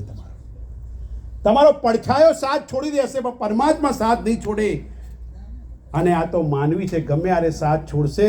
વિચાર કરવાનો માટે કવિઓ કેટલું સરસ 4 લીટીનું વાક્ય લખે છે. કે છે છૂટેના શ્વાસ છેલ્લો, છૂટેના શ્વાસ છેલ્લો, ત્યાં લગી સૌ આશ રાખે છે. આહા, છેલ્લો શ્વાસ ના થાય ને ત્યારે બધા આવશે, દાદા અકબારને છેલ્લું ચાલતું હોય, ભાઈ મારું નામ લખ્યું છે વિલમાં, લખ્યું છે મોહન, લખ્યું છે તારું નામ. ત્યાં પેલું પાણીનું ટીપું પડે ને એનું પૂછાઈ જાય ના. વિલમાં કોનું નામ લખ્યું જોવા આવશે, પણ સેવા કરવા કોઈ નહીં આવે. જોજો તમે, સેવા કરવા કોઈ નહીં આવે. મારું શું એમાં આવશે બધા. અહીંયા કહે છે છૂટેના શ્વાસ છેલ્લો, ત્યાં લગી સૌ આશ રાખે છે. દવામાં ને દુવામાં માનવી વિશ્વાસ રાખે છે. દવામાં ને દુવામાં માનવી વિશ્વાસ રાખે છે. ઉઘાડી આંખથી સંબંધ છે મિત્રો આ દુનિયામાં, ઉઘાડી આંખથી સંબંધ છે મિત્રો આ દુનિયામાં. જરૂરતથી વધારે કોણ ઘરમાં લાશ રાખે છે. 50 વર્ષના ડાયમંડ જ્યુબિલી ઉજવી તમે, પછી 50 કલાક તો રહેવા દો. અરે સ્વામીજી બીક લાગે. કાઢો કાઢો કાઢો કાઢો, શાસ્ત્ર કહે છે આપણે. અને એટલા જ માટે વિચાર કરવાનું કે સાથ છોડશે, બધા છોડશે, પણ પરમાત્મા ક્યારેય સાથ નહીં છોડે. દ્રૌપદીને પરમાત્માએ સાથ કર્યો. સાચા પતિ પત્નીનું દ્રષ્ટાંત કેવો હોવો જોઈએ? પતિ પત્નીમાં વિશ્વાસ કેવો હોવો જોઈએ? એક પતિ પત્ની ગિરનારની યાત્રાએ ગયા. એમાંથી કોઈ ગિરનાર ચડ્યું છે જુનાગઢમાં? ઝાલા સાહેબ, હા, 2-3 જણા છે. 9,999 પેલા બેન પણ ચડ્યા છે. 9,999 પગથિયા છે. કેટલા ગિરનારમાં ત્યાં હરીફાઈ થાય છે. અમુક છોકરીઓ 56 મિનિટમાં ગિરનાર ચડી જાય છે, દોડતી જાય. 1.25 લાખ કે 1.5 લાખની દર જાન્યુઆરી મહિનામાં સ્પર્ધા થાય છે. તમારે કોઈ એ કરવી હોય તો આવજો સ્પર્ધા. ફોર્મ હોય છે, સ્પર્ધા થાય, દર વર્ષે થાય છે. તો પતિ પત્ની ગિરનાર ગયા. 9,999 પગથિયા બંને જણા ચડ્યા. અંબાજીની ટૂંક ગયા, દત્તાત્રેયના પગથિયા પગે લાગ્યા. શાંતિથી પતિ પત્ની આવ્યા, નીચે ધર્મશાળામાં રહ્યા છે. જો સાચો પ્રેમ કોને કહેવાય. બંને જણા મસ્તીથી ચડીને ઉતર્યા. એ ગિરનાર જઈને આવ્યો ને એને ખબર છે પગ એટલા દુખે, બહુ જ તકલીફ બહુ થાય. બંને જણા ધર્મશાળામાં છે. સામાન્ય કુટુંબ પણ પ્રેમથી રહેતા હતા. એને કહ્યું લાવ દૂધી છે, ઘરમાંથી સ્ટવ બહુ બધું લઈને ગયા હશે તો કે રસોઈ બનાવી દઉં. દૂધી જોઈ અને ભાખરીનો લોટ બાંધી દઉં. એણે દૂધી સમારી. પતિ તો આવ્યો, હાથ પગ ધોઈને સૂઈ ગયો. પત્ની હાથ મોં ધોઈ અને ખાવાનું ત્યાં બનાવવા લાગી. વિચાર કરે છે કેવા છે, હું પણ થાકી છું, એ પણ થાક્યા છે. એટલું ના થાય કે લાવ શાક સમારી આપ, અમે બંને થાક્યા છીએ. પછી બીજો વિચાર આવ્યો, કંઈ વાંધો નહીં, થાક્યા છે તો કંઈ વાંધો નહીં, હું કરી નાખું. ફટફટ એને દૂધી સમારી, દૂધી વઘારવા મૂકી, રોટલી ભાખરીનો લોટ બાંધી અને ભાખરી કરતી જાય અને કહે કે જોને સૂઈ ગયા, કંઈ વાંધો નહીં. રોજ શાક ને બધું તૈયાર થઈ ગયું, ભાખરી તૈયાર થઈ ગઈ કે ચલો જમવા માટે. પતિ જમવા માટે આવી ગયો. દૂધીનું શાક પીરસ્યું, ભાખરી આપી પતિ ખાધી, પાછું શાક માગે છે. બીજી વાર આપ્યું, ત્રીજી વાર શાક માગે છે. પત્ની જોયું કે ભૂખ્યા થયા હશે, અંદર શાક તો બહુ ઓછું છે, છતાં આપ્યું. અમુક હોશિયાર ગૃહિણી, તમે જમવા માટે જાઓ કોઈ જગ્યાએ તો બહુ વિચારીને ખાવાનું હો સાહેબ. અમુક હોશિયાર ગૃહિણી અંદરથી છે ને, આમ તમે માગ કરો, અંદરથી ખર અવાજ આવે તો અટકી જવાનું, માગ નહીં કરવાનું. મોહનલાલ આવાજ દો, આવાજ દો, આવાજ દો, એવું નહીં કરવાનું. એ તારું ખખડાવે ને સમજી જવાનું કે ખલાસ થવા આવ્યું છે. આ બાજુ પતિ દૂધીનું શાક છે, હજુ આપ, હજુ આપ. પત્ની વિચાર કરે છે, અંદર જોવે છે, થોડું શાક પડ્યું છે, કંઈ વાંધો નહીં, હું રસા સાથે ખાઈ લઈશ, થોડું અથાણું છે. દરેક હું પણ એ ઘરમાંથી આવ્યો છું. માં જ્યારે બાળકોને પતિ ખાવા બેઠા હોય ને તો બધું આપી દે, પાછળ જુએ નહીં. એકલી ઘણી વાર તો અમારી માં પણ પાણી સાથે કે અથાણા સાથે ભાખરી કે રોટલી ખાતી જોઈ છે અમે. એ માં છે સાહેબ. ભગવાને એને દરજ્જો આપ્યો છે. પત્ની વિચાર કરે છે, કંઈ વાંધો નહીં, આપી દીધું શાક. પેલો 2-3 ભાખરી ખાધી, મોટા ભાગનું શાક ખાઈ અને શાક ને ભાખરી ખાઈ અને ગયો.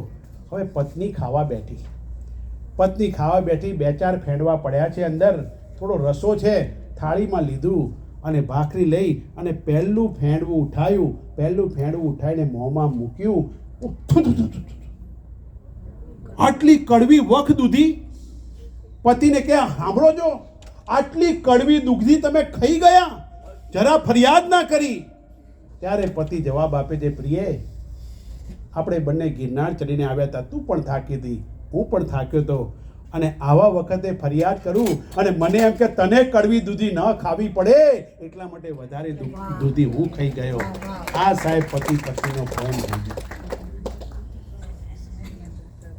વિચાર કરવાનો, આવી વસ્તુ હોવી જોઈએ.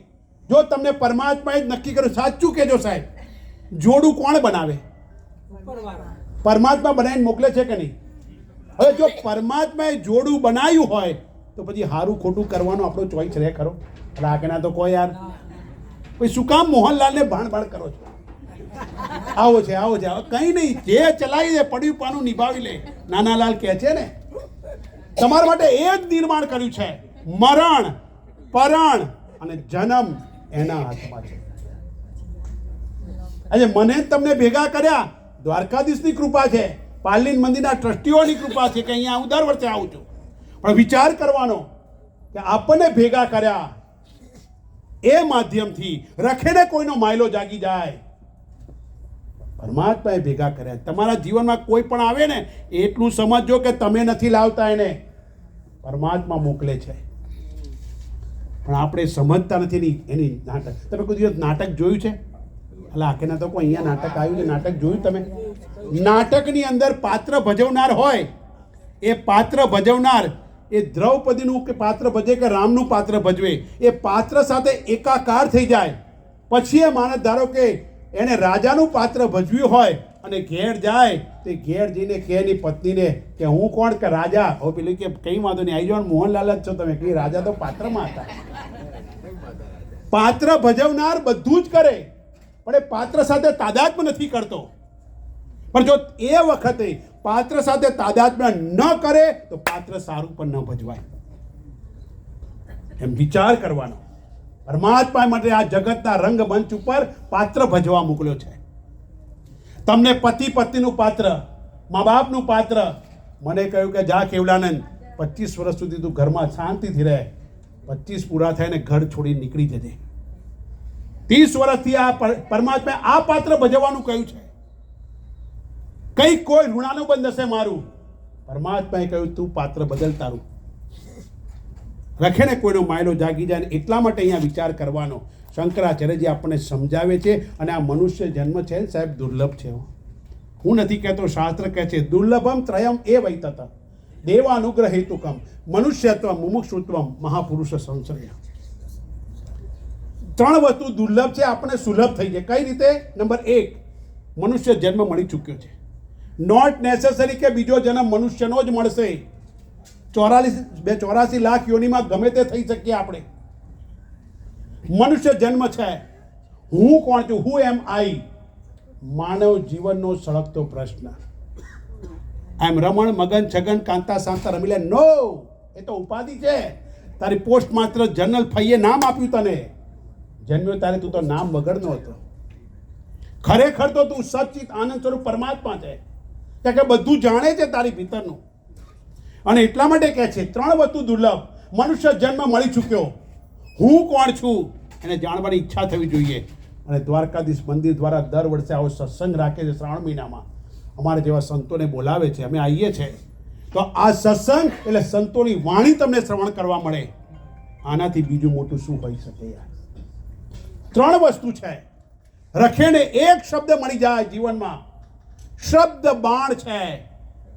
શબ્દ ઝેર પણ લગાવે, શબ્દ આગ પણ લગાવે, શબ્દ બાગ પણ લગાવે. શબ્દ તલવારને મ્યાનમાંથી બહાર કઢાવે, એ શબ્દ તલવારને મ્યાનમાં પણ લગાવે. શબ્દ એક પ્રમાણ છે શબ્દ. અને એટલા માટે અહીંયા ગાડી કહે છે બહુ સ્પષ્ટ વસ્તુ કે 3 વસ્તુ દુર્લભ છે અને સરળતાથી તમારા જીવનમાં આવ્યું હોય અને સુખેથી જીવો યાર. દુઃખ ના લગાડો. આમ કેમ છે અને તેમ કે ડોન્ટ કમ્પ્લેન. બધું જ પરમાત્માનું છે. આપણે કમ્પ્લેન સાથે જ જીવવા ટેવાયેલા છે. આપણે છે ને અમુક તો બહેનો 1947માં જે થયું યાદ રાખે. જે દિવસે પતિને થાય તમે મારા માના ત્યાં અલા પણ અત્યારે હું છે 25 વર્ષ પહેલાની વાત કરીને ધબાધબી કરે. ભૂલી જવાનું, એ ગયો યાર. ભૂતકાળ નહીં યાદ કરવાનો. વિજ્ઞાને પ્રૂવ કર્યું છે મનુષ્યને આખા 24 કલાકમાં જેટલા વિચારો આવે ને એમાંથી મોટા ભાગના વિચારો ભૂતકાળના આવે છે. થિંકિંગ વર્તમાનમાં કરો. પ્રેઝન્ટમાં જીવો હંમેશા. વર્તમાનમાં જીવો. આપણે વર્તમાનમાં જીવતા નથી. ભવિષ્યને ભૂતકાળ કરી અને વર્તમાન બગાડીએ છીએ. વર્તમાનમાં જીવો. અને એટલા માટે અહીંયા ગાડી આપણને સમજાવવાનો પ્રયાસ કરે છે. અને આગળ શાસ્ત્ર લખે છે અને શ્લોક કહે છે. અહીંયા ભજ ગોવિંદમ સ્તોત્ર ચાલે છે. અદ્ભુત સ્તોત્ર છે ભજ ગોવિંદમ. અને ભજ ગોવિંદમ સ્તોત્ર અહીંયા આગળ કહે છે આગળ બાલસ્તાવત ક્રીડાસક્ત. બહુ સરસ શ્લોક છે. બહુ સરસ શ્લોક. આપણા સૌના જીવનને સ્પર્શતો. બાલસ્તાવત ક્રીડાસક્ત તરુણસ્તાવત તરુણી સક્ત વૃદ્ધસ્તાવત ચિંતાસક્ત પરમે બ્રહ્મણિ કોપી ન સક્ત ભજ ગોવિંદમ ભજ ગોવિંદમ ગોવિંદમ ભજ મૂઢમતે ભજ ગોવિંદમ ભજ ગોવિંદમ ગોવિંદમ ભજ મૂઢમતે ગોવિંદમ ભજ મૂઢમતે. હે સાધક, હે મુમુક્ષુ, એક જ આરો, એક જ કિનારો, એક જ આશ, એક જ વિશ્વાસ, એક જ શ્રદ્ધા, એક જ સીમા, એક જ પરિસમા, એક જ નિષ્ઠા, એક જ વિશ્વાસ. મારો કાળિયો ઠાકર મારું કલ્યાણ કરશે. જગતના લોકો જ્યાં સુધી મારો સાથે સાથ અને સહકાર છે ત્યાં સુધી સાથ આપશે. મારો સાંભળ્યો કદી મારો સાથ છોડશે નહીં. ગોવિંદનું ભજન કર, ગોવિંદનું ભજન કર, ગોવિંદનું ભજન કર. કમ્પ્લેન છોડી દે. મને આ કર્યું, આ કર્યું, આ કર્યું. તે પોતે સ્વીકાર્યું છે. ઘણા લોકો કમ્પ્લેન બહુ કરે. હું કહું કે કમ્પ્લેન છે ભાઈ મારે આમ કરવું પડે, છોકરા નહીં સાંભળતા, વર નહીં સાંભળતો, પેલો તો હું કામ લગ્ન કર્યું. કોઈ ઢોલ નગાડીને પાછળ તો નહોતું પડ્યું ને. પૈણ જાતે તમે ઊભું કર્યું છે તો પછી ક્યાં તમારે દુઃખી થવાનું? તમે જાતે હોરી લીધેલું પાપ હોય તો પછી દુઃખી થવાની જરૂર નહીં. અહીં શંકરાચાર્યજી કહે છે બાલત તાવત. બાળપણ હોય ત્યાં સુધી ક્રીડાસક્ત, રમત ગમત. આ નાના બાળકો છે, તમે ગમે એટલું કરો, મમ્મી બોલાવે, ખાવું છે, આ થઈ ગયું, તે થયું, એ રમતમાં હોય તો આવે જ નહીં. એની માં બૂમો પાડીને થાકી જાય.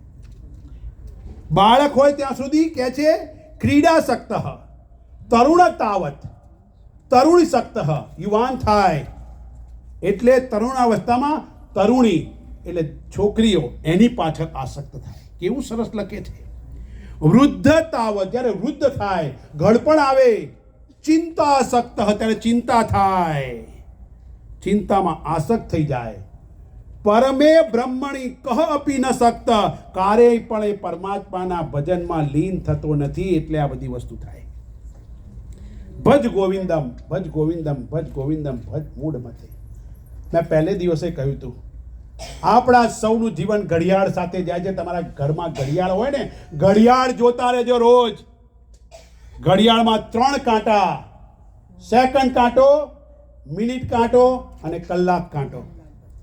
3 કાંટા છે ઘડિયાળના. સેકન્ડ કાંટો બચપણ અવસ્થા સાથે, એ બચપણ અવસ્થા સાથે જાય એટલે એ કાંટો તમારું બાળક માળ બેસી રહ્યું છે. ધન્ય છે આ મા બાપને સાહેબ, એમના છોકરા બેસી રહ્યા છે. હું અત્યારે એ દીકરાઓના જે છે એમના હૃદયમાં એક બીજ નાખું છું. સમજ પડે કે ના પડે. આપણી પાસે કોન્શિયસ, અનકોન્શિયસ, સુપ્રાકોન્શિયસ અને સબકોન્શિયસ 4 પ્રકારના માઇન્ડ છે. એના અનકોન્શિયસ માઇન્ડમાં મારો અવાજ સ્ટોર થાય છે. જીવનમાં કોઈ સર્કમસ્ટન્સીસ આવશે ત્યારે એ અવાજ એને કામ લાગશે સાહેબ. બચપણ અવસ્થા, સેકન્ડ કાળ, તમારું નાનું છોકરું આમથી તેમ આમથી તેમ આમથી તેમ દોડ્યા કરશે, તમે એને પકડાશે નહીં. સ્વતંત્રતા જોઈએ એટલે વિચાર કરવાનો. સેકન્ડ કાંટો બચપણ અવસ્થા, કલાક મિનિટ કાંટો યુવાન અવસ્થા. દોડે છે ખરો પણ થોડો ઓછો. અને નંબર 3 કાંટો કયો? કલાક કાંટો. ઘરડા થયા પછી 2 વાગે દાદા ઉઠે, ઓ હજુ 2 વાગે, પાછું ઝોકું મારે. 2:30 વાગે ઉઠે, સમય જતો નથી. કલાક કાંટો છે. રોજ ઘડિયાળ જોતા રહેજો. અહીંયા એ જ વસ્તુ છે. જીવનના 4 પાયા શ્લોકમાં બતાવ્યા છે સાહેબ. 4 પાયા જીવનના. નંબર 1 રમત, એટલે બાળપણ અવસ્થા, રમત ગમતમાં જાય. નંબર 2 રતિ, એટલે આસક્તિ, મોહ, પ્રેમ, ગાંડા તૂળ થઈ જાય એની અંદર, રતિ. નંબર 3 રમા, પત્નીની પાછળ આસક્ત થાય. રમા નામ જ્યારે યાદ આવે ને ત્યારે મને કવિ કલાપી યાદ આવે. અમરેલીના જિલ્લાના લાઠી દરબારના એ રાજા, એમની પત્નીનું નામ રમા.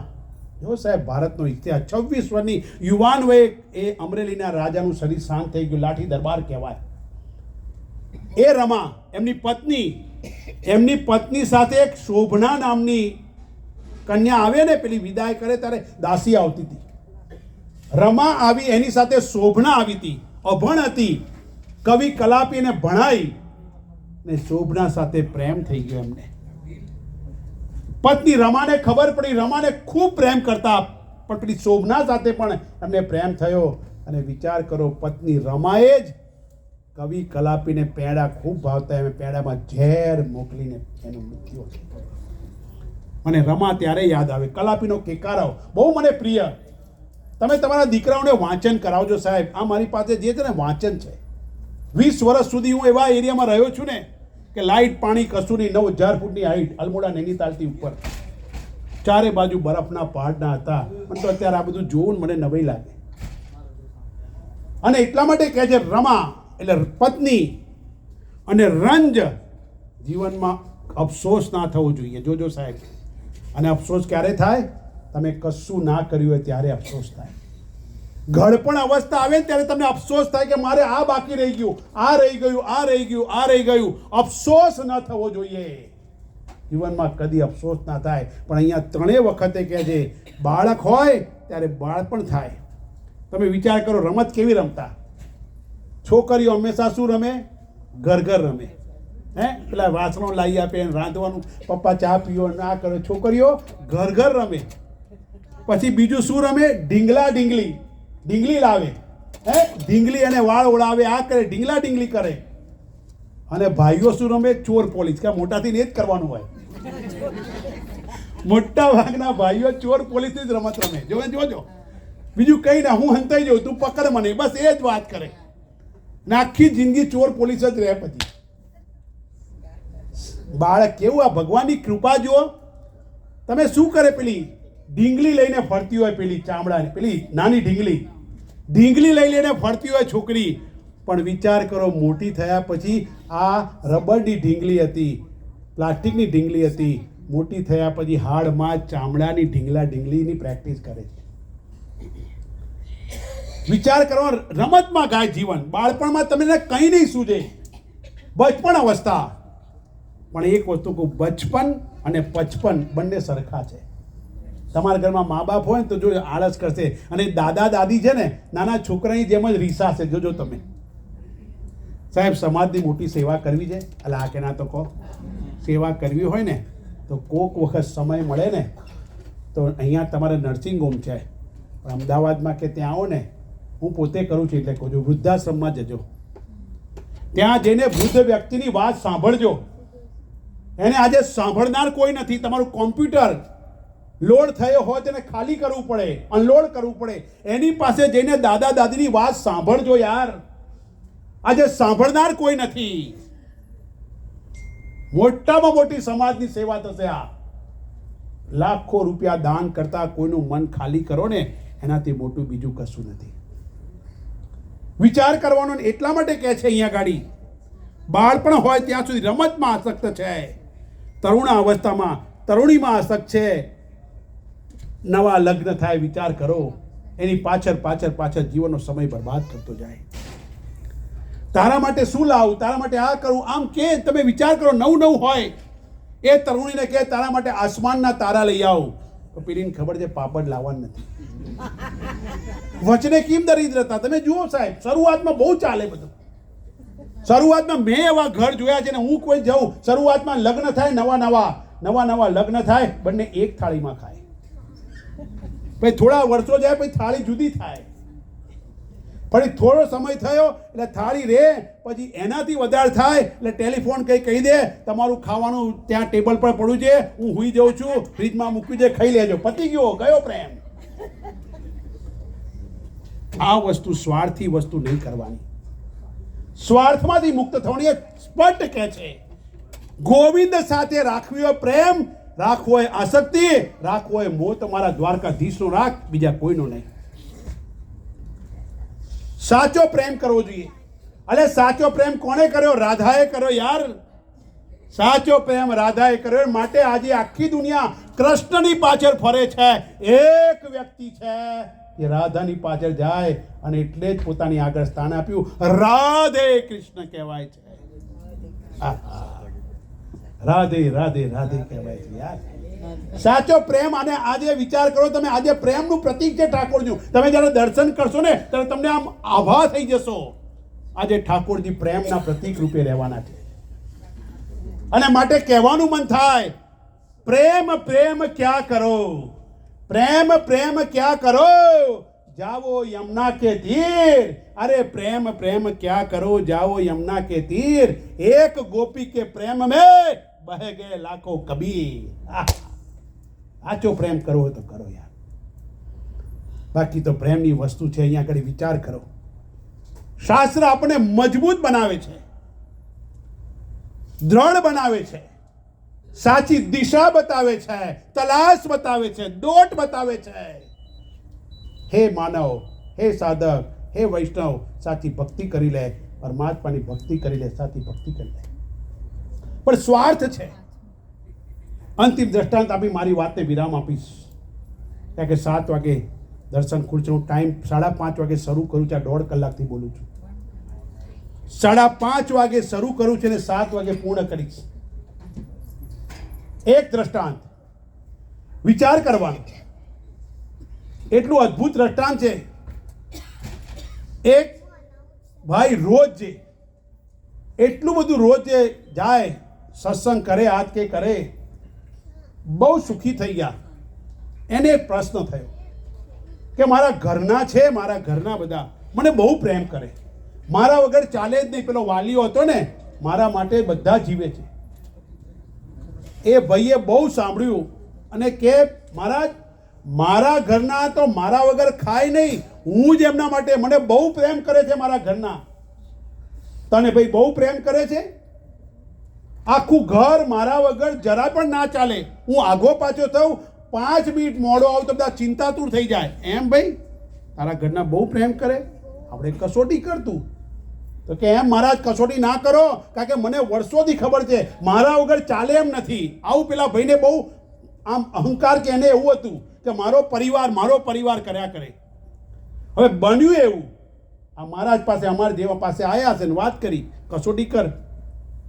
એને યોગાચાર્ય અમુક આસન એવા આવે, તમે 5-7 મિનિટ સુધી તમે શ્વાસ રોકી શકો. હું યોગાચાર્ય છું. 2003માં મેં લોનાવાલા મહારાષ્ટ્ર પાસેથી ઉપાધિ લીધી. આ તો અહીંયા આવું, બાકી હું શિબિરો બહુ લીધી છે મેં યોગની. જે તમે કરી શકો એ આસન, શરીર સુદૃઢ રહે એવા આસન કરાવી શકાય. એ ભાઈ બહુ જ એને લાગણી હતી. અમે કીધું જો બેટ ભાઈ તું જા ઘેર, આજે હું તને આસન શીખવાડું છું, તું આસન કંઈ શ્વાસ રોકી લેજે, તારું શરીર બિલકુલ આમ મળદા સમાન થઈ જશે. અને પછી એ રાખ. તો કે સારું. ગયો ઘેર ગયો અને ઘેર જઈને પાણી પીધું, ચા નાસ્તો કર્યો. પછી આમ એવો થઈ ગયો, ઘરના લોકો રોકકળ થવાના કે શું થયું. તો કે ભાઈ ક્યાં ગયા હતા? તો છેલ્લે પેલા મહારાજ પાસે ગયા હતા, મહારાજને બોલાવો. મહારાજ આયા, અમારા જેવા ગયા. કીધું ભાઈ શું છે? તો કે જો ભાઈ તમારે ત્યાં આવતા હતા, અમે બધા રાહ જોતા હતા કે હા ભાઈ આ તમારે બધે પ્રેમ કરો છો, વાત કરતા હતા. તો કે હવે આને આમ કંઈક શું થયું, એને કંઈ આવી ગયું છે, બેહોશ થઈ ગયા, ખબર નથી પડતી, કશું ભાનમાં નથી આવતા. કંઈ વાંધો નહીં, એક કેસર, ઇલાયચી, બદામ, પિસ્તા નાખીને વાડકો ભરીને દૂધ લાવો. મહારાજ કે દૂધ લાવી, આ દૂધ આપો. દૂધ લાયા. મહારાજે મંત્રોચ્ચાર કર્યા, ઓમ ભદ્રમ કર્ણે વિષ્ણુયામ દેવા ભદ્રમ પશ્યે માક્ષ ભીર્ય જત્રા અતિરે રંગે સુસ્તુવાગમ સત્તનો વિવસેમ દેવૈત્ય. આમ કહીને એને સ્વસ્તિ ઇન્દ્રો કરીને આમ 4-5 વાર મહારાજ એની આજુબાજુ ફેર્યું. પછી કહ્યું કે હવે આ દૂધમાં જે આ દૂધ પીશે ને એ જશે, એનું મૃત્યુ થશે. આ દૂધ જેને પીવડાવી દો, આ ભાઈ ઊભા થશે. એની પત્નીને કહ્યું કે તારો ભડથાળ છે, 7 ફેરા લઈને આવી છે, તું પી જા દૂધ, તો તું કે આ જીવિત થઈ જાય. તું ના કરે હોય કે જે મારે નહીં પીવું કંઈ, હું શું કામ પીવું? જો ગયો એક ને તો બીજે જઈશું. તો કે હું માની પીવું દૂધ. મા બાપને કહ્યું તમે પી જાઓ, આ દૂધ તમે પીઓ, તમારો તો દીકરો છે. અરે ના મારે તો 4 છે, એક ગયો વાંધો નહીં, અમારે તો હજુ જીવવું છે. મા બાપે ના પાડી. છોકરાઓને કહ્યું, બધાએ આખા ઘરનાને પેલો કહેતો મારા વગર ચાલે નહીં, બધા લોકો આ કરે. બધાને કહ્યું તમે પીઓ આ દૂધ. તો બધાએ ના પાડી. પછી બધા એકી હામટું અમારા જેવા મહારાજની હામું જુએ. મેં કહું શું મારી આમ? ભાઈ મહારાજ તમારે આગળ પાછળ કોઈ નથી, લગ્ન કર્યા નથી, છોકરા થયા નહીં, તમે પી જાઓ. મહારાજે દૂધ પી ગયા. પેલો ઊભો થઈને કે હેડો મહારાજ તમે જોડે. આ સગાવાળા તો સ્વાર્થના હતા. સાચો સગો મારો સાંભળ્યો. પરમાત્માની એક જ વસ્તુ રાખજો યાર, ઠાકોરજી પ્રત્યે શ્રદ્ધા રાખજો, પરમાત્મા માટે શ્રદ્ધા રાખજો. અહીંયા કહે છે બાળપણ જશે, બધી જ વસ્તુ જશે, પણ કાળિયો ઠાકર તમારો છે તમારી સાથે. પરમાત્માની અપરંપાર કૃપા થશે તો જીવનમાં રમત, બાળપણ, રતિ, આસક્તિ, રમા અને છેલ્લે રંજ થાય એટલું વસ્તુ કરવાની. અને એટલા જ માટે વિચાર કરવાનો કે પરમાત્માની અપરંપાર કૃપા થાય, ઠાકોરજીના આશીર્વાદ હોય તો આવું શ્રવણ થઈ શકે. હજુ બીજા 5 દિવસ, આજે 2 તારીખ થઈ ને, 3 તારીખ થઈ, 8મી સુધી આ ચાલવાનું છે યજ્ઞ. આવતીકાલે પણ ચાલશે. સરસ મંત્રો છે, હજુ આમાં હજુ વિચાર કરવાનો બાકી છે. તો આવતીકાલે પુનઃ એકવાર મળીશું. 5:30 વાગે હું શરૂ કરું છું. દ્વારકાધીશ મંદિર પાલીન દર વર્ષે હિન્દુસ્તાનથી બોલાવે છે અને અમે આવી અને તમારી સાથે મન સાથે થોડો વાર્તાલાપ કરીએ છીએ. તો આવતીકાલે પુનઃ 5:30 વાગે 8 વાગ્યા સુધી, 5:30 થી 7 વાગ્યા સુધી પ્રવચન ચાલે છે. તો 8 તારીખ સુધી ચાલશે. આપ સૌને નિમંત્રણ છે. ઠાકોરજી તમારી શ્રદ્ધા વધારે, ભક્તિ વધારે, દ્રઢ વિશ્વાસ વધારે, તમારામાં નેગેટિવિટી હોય, નકારાત્મક વિચારો હોય એ દૂર કરી અને પોઝિટિવિટી લાવે, એ જ પ્રાર્થના દ્વારકાધીશના ચરણોમાં કરીએ. ઓમ પૂર્ણમદ પૂર્ણમિદમ પૂર્ણાત પૂર્ણમુદચ્યતે પૂર્ણસ્ય પૂર્ણમાદાય પૂર્ણમેવાવશિષ્યતે. ઓમ શાંતિ શાંતિ. હરિ ઓમ. શ્રી ગુરુભ્યો નમઃ. હરિ ઓમ.